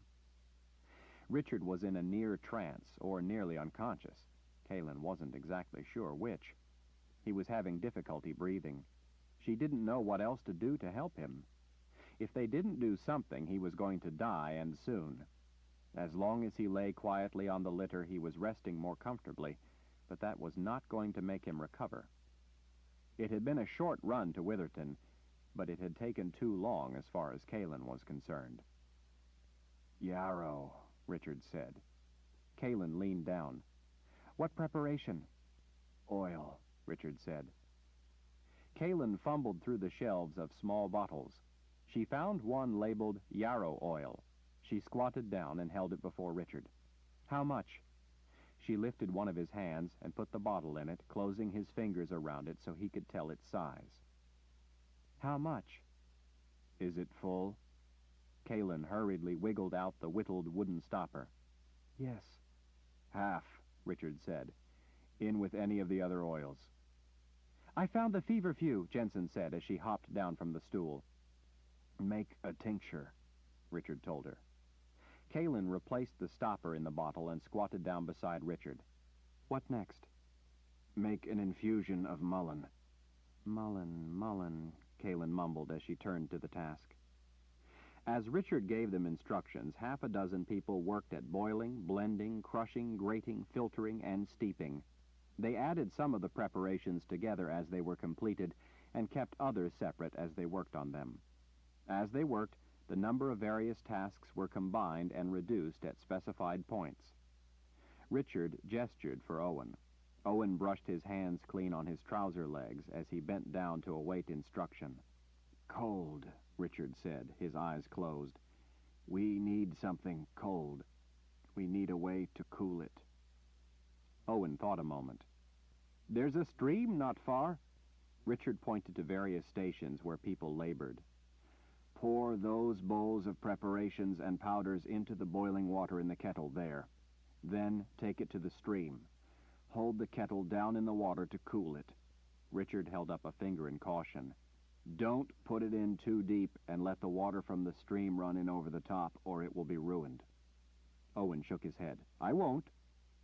He stood impatiently as Kalin poured the contents of shallow bowls into the boiling pot of water. She didn't know if any of this made sense, but she knew that Richard had the gift, and he certainly had figured out and eliminated the problem he had been having with it. If his gift could guide him in making the antidote, it might save his life. Kalin didn't know anything else that would. She handed the kettle to Owen. He ran out the door to put it in the stream to cool it. Kara followed him out to make sure that nothing happened to what might be the only thing that could save Richard's life. Jensen sat on the floor on the other side of him, holding his hand. With the back of her wrist, Kalin pushed her hair off her face.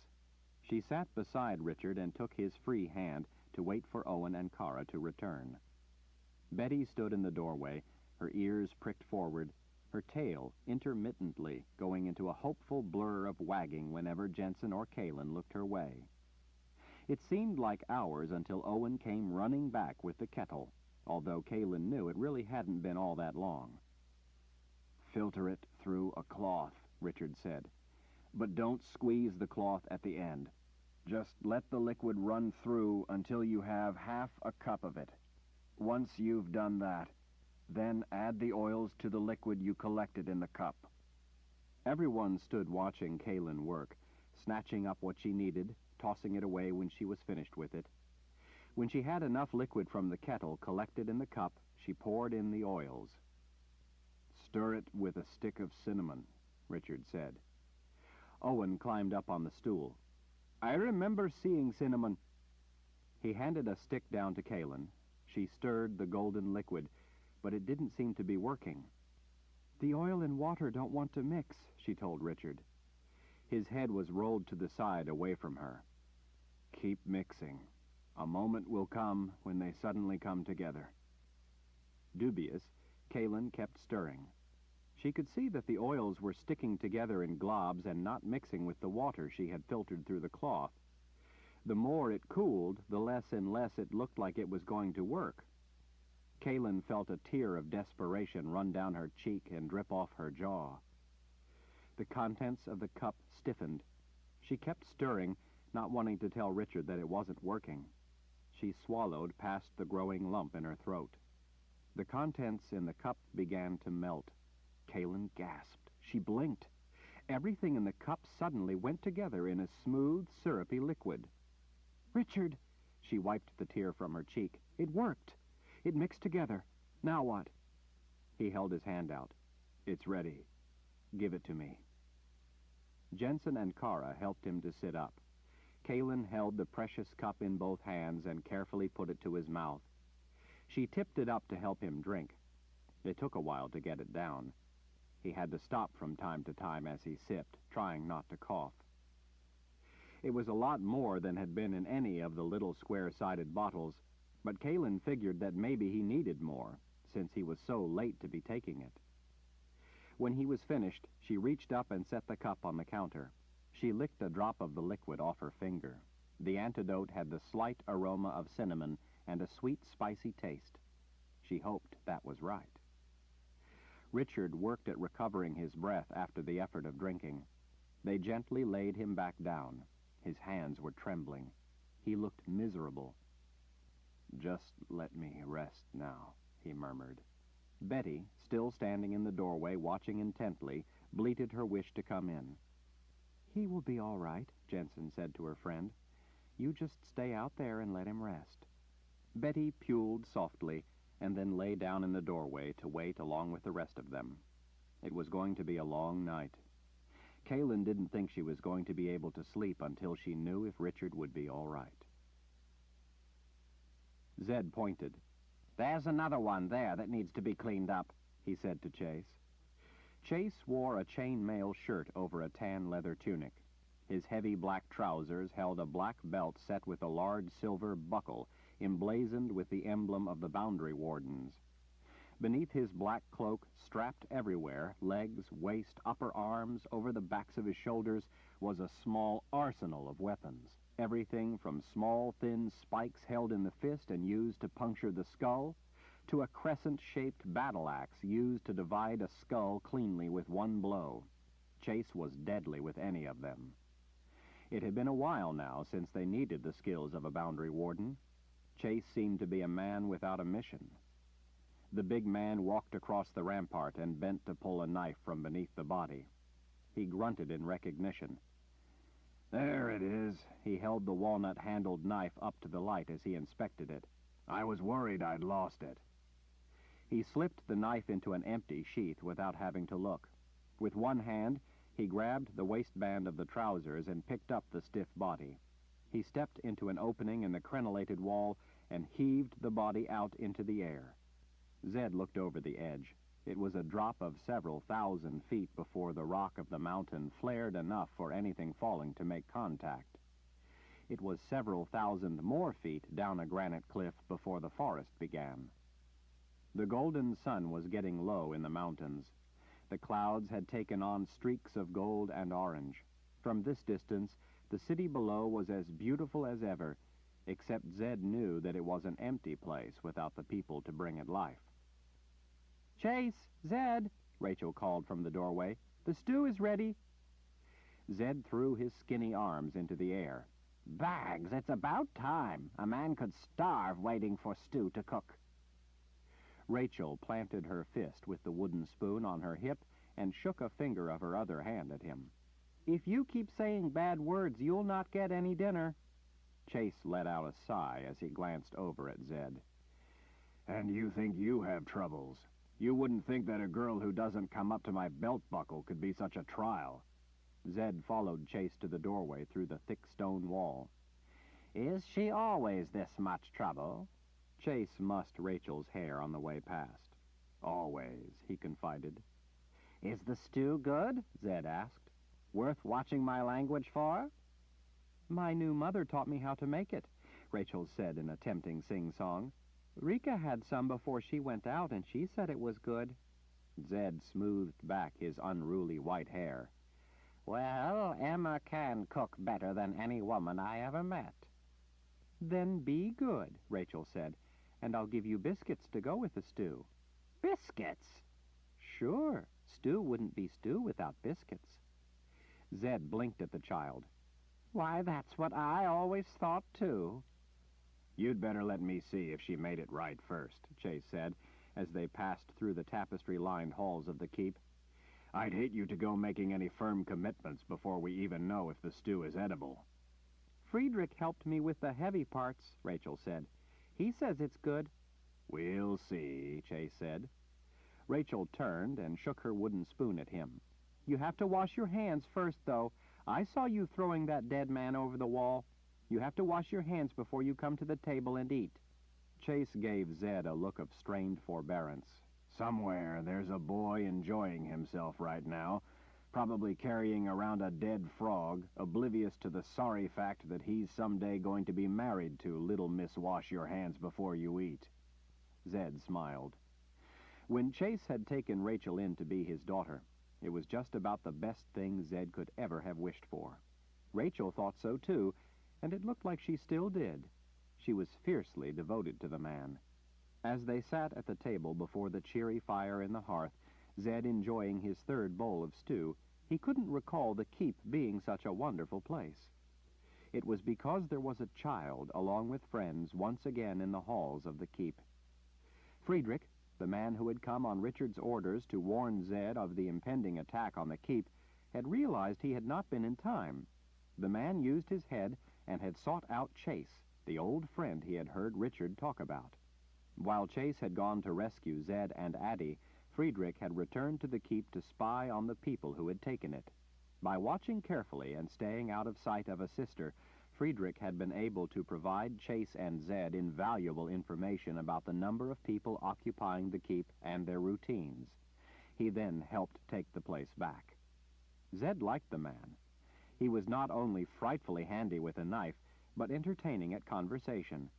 Friedrich, since he had been married to a sorceress, was able to converse with Zed without being intimidated, as some were of wizards.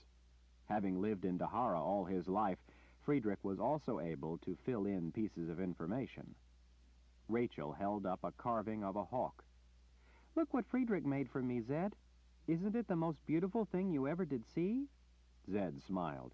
It certainly is. It's nothing, Friedrich scoffed. If I had some gold leaf, then I could gild it for you. That used to be what I did for a living. He leaned back and smiled to himself. Until Lord Rahl made me a boundary warden.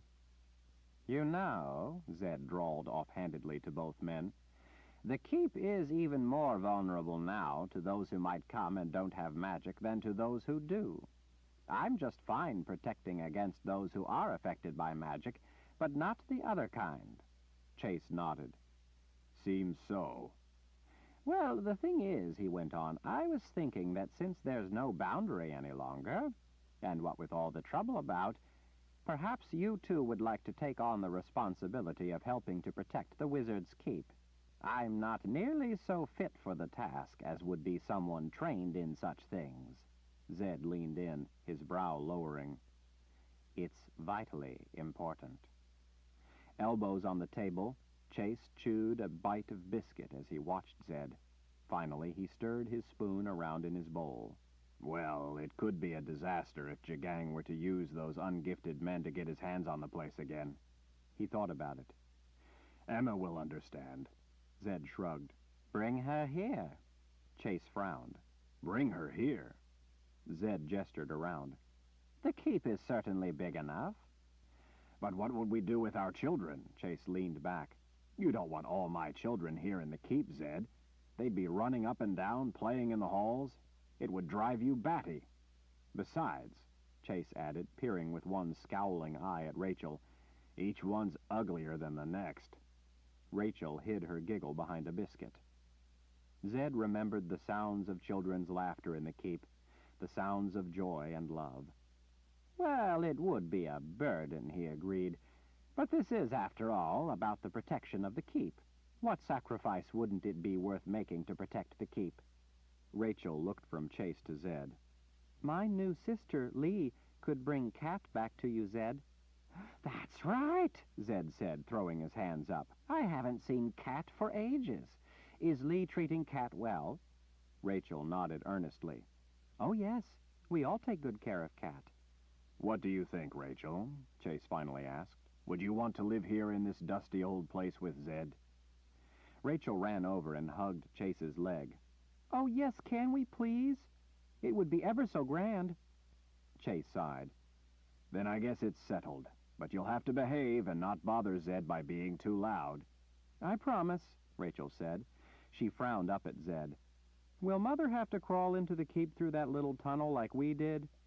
Zed chuckled. No, no, we'll let her come in the proper way like the lady she is. He turned to Friedrich. How about it, Boundary Warden? Would you be willing to continue doing Lord Ral's bidding and stay to help guard the keep? Friedrich slowly spun the bird carving by the tip of one wing, thinking.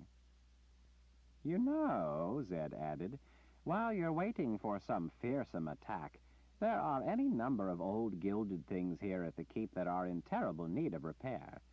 Perhaps you would consider taking on the job of being the keep's official gilder?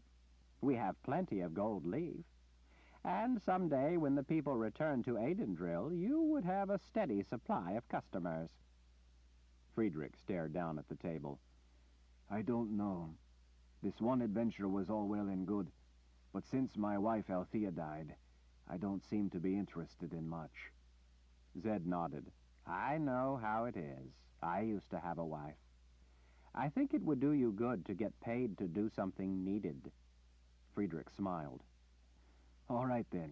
I will take your job, wizard. Good, Chase said. I'll have someone to help me when I need to lock troublesome children in the dungeon. Rachel giggled as he set her on the ground. Chase pushed his chair back and stood. Well, Friedrich, if we're going to be keep wardens, then I think we ought to make some rounds and satisfy ourselves about the security of a few things. As big as this place is, Rika could use the help. Just mind the shields, Zed reminded them as they headed for the door. After the two men had gone off, Rachel got Zed another biscuit to go with the rest of his stew. Her little brow bunched together earnestly. When we live here, we'll try to be real quiet for you, Zed.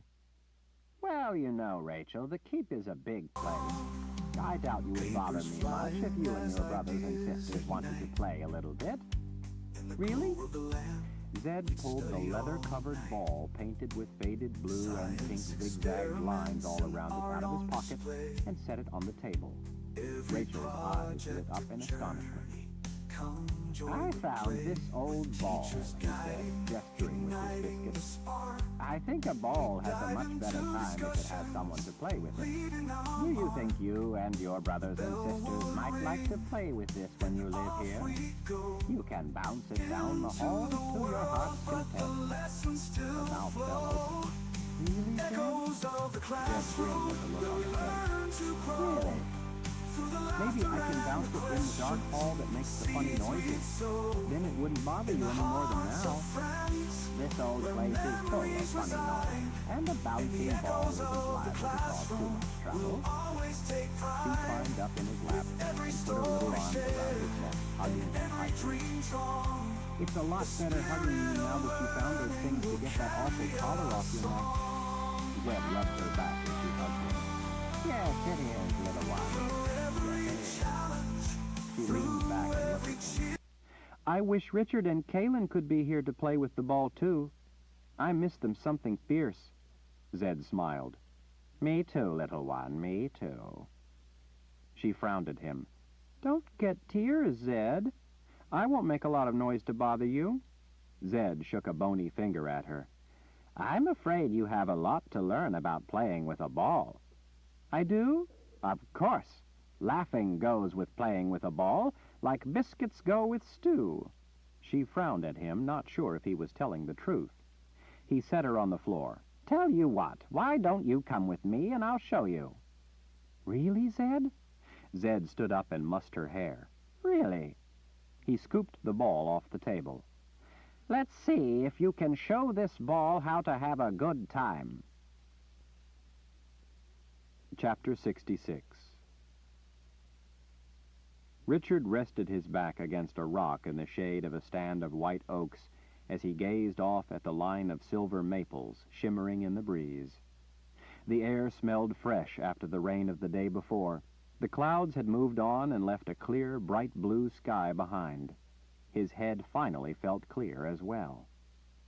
It had taken 3 days, but he was finally recovered from the effects of the poison. His gift had not only helped bring Kaylin back from the brink, but himself as well. The people of the town of Witherton were just beginning to try to put their lives back together.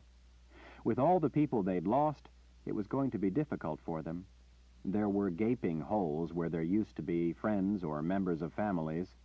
Still, now that they were free, there was the beginning of a vibrant sense of their future being better. But just because they were free, that did not mean they would stay that way. Richard gazed up at the broad valley beyond the town. People were out working with their crops and tending to the animals. They were going back to their lives. He was impatient to be on his way and back to his own life. This place had kept them from important business, from people who had been waiting for them. He guessed that this place had been important business as well. It was hard telling what this all had begun, or what the future would hold. For sure, the world would never be the same. Richard saw Kaylin coming out through the gate, Kara beside her. Betty frolicked along at their side, eager to see where they were going. Jensen must have let the goat go for a romp. Betty had grown up and spent her entire life on the move. She'd never stayed in one place for long. Maybe that was why she always wanted to follow Richard and Kaylin. She recognized family and wanted to be with them. So, what's she going to do? Richard asked Kaylin as she came close and set her pack down beside Richard's. I don't know.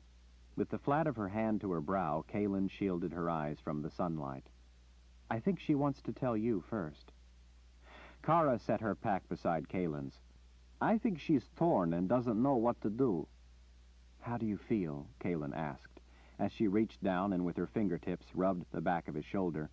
Her gentle touch was a calming connection. Richard smiled up at her.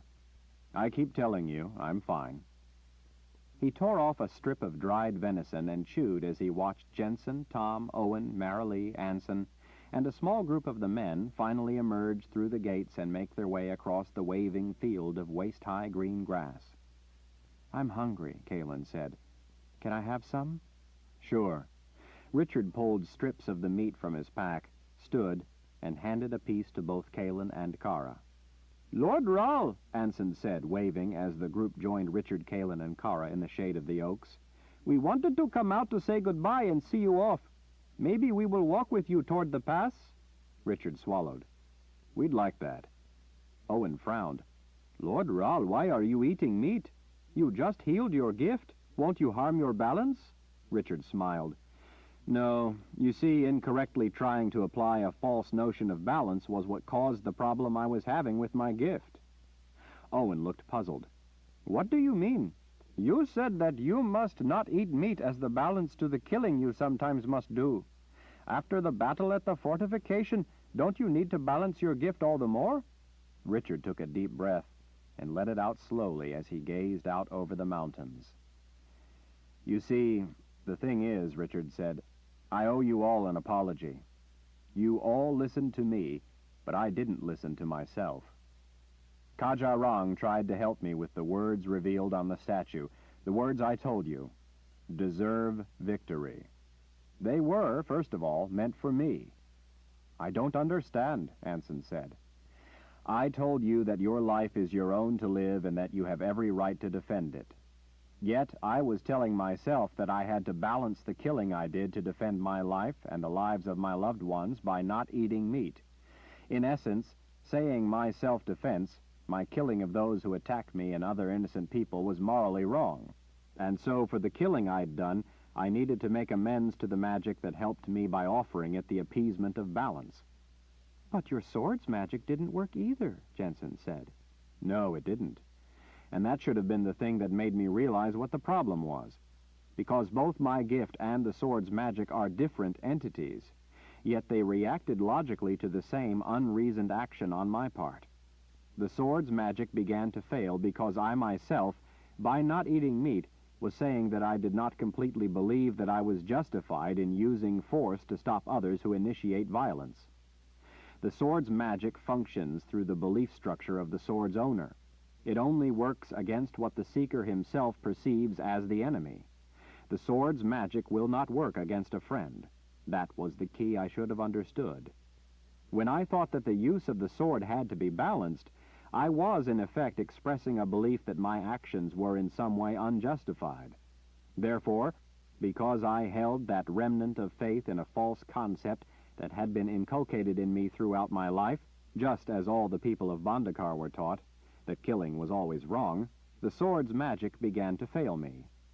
The Sword of Truth's magic as my gift could only again be viable when I comprehended completely that the magic needs no balance for the killing I've done, because the killing I've done is not only moral, but the only moral course of action I could have taken. By not eating meat, I was acknowledging that some part of my mind believed the same thing that the people here in Bandakar believed when we first met Owen and his men, that killing is always wrong. By thinking that I must not eat meat as a balance, I was denying the moral necessity of self-preservation, denying the essential of protecting the value of life. The very act of seeking balance for what I'm right in doing is a conflict which is what was causing the headaches, and also caused the Sword of Truth's power to fail me. I was doing it to myself. Richard had violated the wizard's first rule by believing a lie, that it was always wrong to kill, because he feared it was true. He had also violated the second rule, among others, but most grievous of all, he had violated the sixth rule. In so doing, he had ignored reason in favor of blind faith. The failure of his gift and the sword's power was a direct result of not applying reasoned thought. Fortunately, with the eighth rule, he had come to re-examine his actions and finally realized the flaw in his thinking. Only then was he able to correct the situation. In the end, he had fulfilled the eighth rule. Richard shifted his weight to the other foot as he gazed at the faces watching him. I had to come to understand that my actions are moral and need no balance, but are in themselves balanced by my reasoned actions, that killing is sometimes not only justified, but the only right and moral thing to do. I had to come to understand the very thing I was asking all of you to understand. I had to understand that I must deserve victory. Owen looked over at those with him and then scratched his head. Well, considering everything, I guess we can understand how you could make such a misjudgment. Jensen, her red hair standing out against the green of the trees and fields, squinted at him in the sunlight. Well, she said with a sigh, I'm glad to be pristinely ungifted. Being a wizard sounds awfully hard. The men all nodded while voicing their agreement. Richard smiled at Jensen. A lot of things in life are hard to figure out, like what you've been considering. What have you decided? Jensen clasped her hands and glanced over at Owen, Anson, and all the rest of the people with them. Well, this is no longer a banished empire. It's no longer an empire naked to the aggression of tyrants. It's part of the Daharan Empire now. These people want the same as us.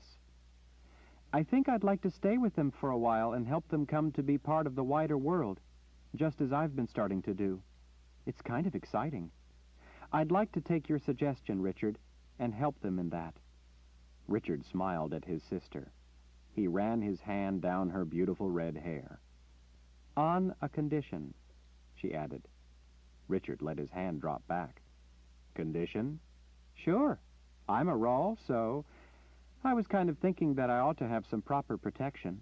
I could be a target, you know. People want to kill me. Jagang would love to." Richard laughed as he drew her into a hug with one arm to silence her. "Tom, being as you are a protector to the House of Rawl, I'm assigning you to protect my sister, Jensen Rawl. It's an important job, and it means a great deal to me." Tom lifted an eyebrow. "Are you sure, Lord Rawl?" Jensen swatted him with the back of her hand. "Of course he's sure. He wouldn't say it unless he was sure." "You heard the lady," Richard said. "I'm sure." The big blonde Daharan smiled with a boyish grin. "All right, then. I swear I will protect her, Lord Rawl." Jensen gestured vaguely back at the men and the town behind her. "Since I've been with them, they have come to see that I'm not a witch, and Betty is not a spirit guide, although for a time there I was afraid they might be right about Betty." Richard peered down at the goat. Betty cocked her head. "I guess none of us but Betty knew the truth of what Nicholas was up to." At the sound of her name, Betty's ears pricked forward, and her tail went into a fit of expectant wagging. Jensen patted Betty's round middle. "Now that these people understand that I'm not a witch, but I do share some of their traits, I suggested I might play an important role." She drew the knife at her belt and held it up, showing Richard the ornate letter R engraved on the silver handle. "I suggested that I be the official representative of the House of Rawl, if you approve." Richard grinned. "I think that's an excellent idea." "I think that would be wonderful, Jensen." Kaelin pointed to the east with her chin. "But don't wait too long before you get back to Houghton to see Anne and Nathan. They will be a valuable help in ensuring that the people here are no longer the prey of the Imperial Order. They will help you." Jensen twisted her fingers together. "But aren't they going to want to be going with the both of you? Helping you?" "Anne thinks she should direct Richard's life," Kaelin said. "I don't think some of her directions have been the best thing." She slipped her arm through Richard's. "He is the Lord Rawl now. He needs to do things his way, not theirs." "They both feel responsible for us," Richard explained. "Nathan Rawl is a prophet. Prophecy, because of the way it functions, actually does require balance. The balance to prophecy is free will. I am the balance. I know those two don't like it, but I think I need to be free of them. For now, at least. But there is more to it. I think it's more important that they help the people here first. We already know the uses to which Jagang will put the pristinely ungifted. I think it's vital that these people here, who are willing to value and protect the freedom they've won, are given some guidance in how to do that. Anne and Nathan will be able to set up defenses that will help protect the people here. They will also be valuable in teaching you the history that is important for you to know." After Richard picked up his pack and slipped his arms through the straps, Owen gripped Richard's hand. "Thank you, Lord Rawl, for showing me that my life is worth living." Marilee stepped forward and hugged him. "Thank you for teaching Owen to be worthy of me." Richard laughed. Owen laughed. Kara gave Marilee an approving clap on the back, and then all the men laughed. Betty pushed in and with a flurry of tail wagging got the point across that she didn't want to be left out. Richard knelt down and scratched Betty's ears. "And you, my friend, from now on I don't want you letting any slides using you to spy on people." Betty pushed her head against his chest as he scratched her ears and bleated as if to say she was sorry. Chapter 67. Alone at last beneath the vast blue sky, the soaring walls of snow-capped mountains, and in among the trees, Richard felt good about being on their way. He would miss Jensen, but it was only for a time. It would do her good to be on her own, yet among people also discovering how to live their own lives as they learned more about the wider world. He knew he would not trade away all he had learned since he'd left his sheltered life in Heartland. If not for that, he wouldn't be with Kaelin. It felt good to walk and stretch his legs. He hitched his bow up higher on his shoulder as they made their way through the dappled sunlight of the hushed forest floor. After being so close to death, as well as to losing his ability to see, he found everything more vibrant. The mosses looked more lush, the leaves more shimmery, the towering pines more awe-inspiring. Kalen's eyes seemed more green, her hair softer, her smile warmer. As much as he at one time had hated the fact that he had been born gifted, he was now relieved to have his gift back. It was part of him, part of who he was, part of what made him the individual he was. Kalen had once asked him if he wished she had been born without her confessor's power. He had told her that he would never wish that, because he loved her for who she was. There was no way to separate out the parts of a person. That was to deny their individuality. He was no different.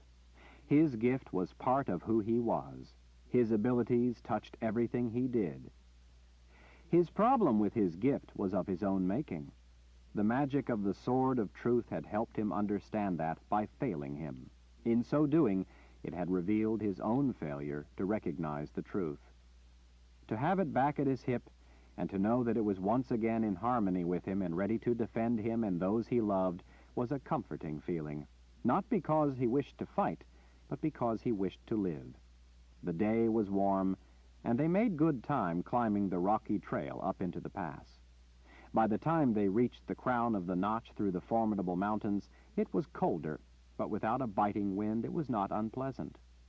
At the top of the pass, they stopped to gaze up at the statue of Kajarang, sitting where it had been for thousands of years, all alone, keeping vigil over an empire of those who once could not see evil. In some ways, the statue's presence was a monument to failure. Where Kajarang and his people had failed to get these people to see the truth, Richard had succeeded, but not without Kajarang's help. Richard put his hands on the cold granite, on the words Tauga Basternich, that had helped save his life. "Thank you," he whispered up at the face of the man staring off toward the pillars of creation, where Richard had discovered his sister. Kara placed her hands over the words, and Richard was surprised to see her look up at the statue and say, "Thank you for helping to save Lord Rahl."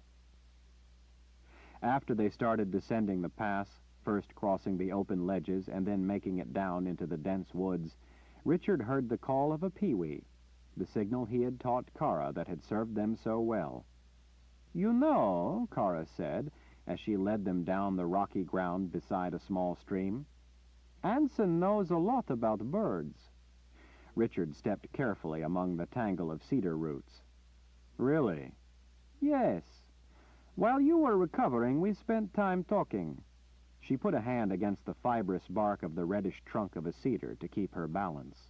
She pulled her long blonde braid forward over her shoulder as she started out again, running her hand down the length of the braid. "He complimented me on my bird whistle," Kara said. Richard glanced to Kalen. She shrugged to let him know that she didn't have any idea what Kara was getting at. "I told you that you learned it well," Richard said. "I told him that you taught it to me, that it was the call of the short-tailed pine hawk. Anson said that there wasn't any such bird as a short-tailed pine hawk. He said the call I used as a signal, the call you taught me, was a common wood peewee. Me, a Mord Sith, using the call of a bird named a peewee. Imagine that." They walked in silence for a moment. "Am I in trouble?" Richard finally asked. "Oh, yes," Kara answered. Richard couldn't help smiling, but he made sure the Mord Sith didn't see it. Nor did Kara see Kalen look back over her shoulder with the special smile she gave no other but him. Kalen lifted an arm, pointing. "Look." Through the gaps in the crowns of the cedars, against the bright blue sky, they saw a black-tipped race circling high above them, riding the mountain air currents. The races were no longer hunting them. This one was simply looking for its dinner. "What's that old saying?" Kara asked. "Something about a bird of prey circling over you at the beginning of a journey being a warning sign." "Yes, that's right," Richard said. "But I'm not going to let that old tale bother me. We'll let you come with us anyway." Kalin laughed and received a scolding scowl. Kalin laughed all the more when Richard started laughing too. Kara couldn't hold out, and as she turned back to the trail, Richard saw the smile spread across her face. End of Naked Empire, The Sword of Truth, Book 8, by Terry Goodkind. Read by Nick Sullivan.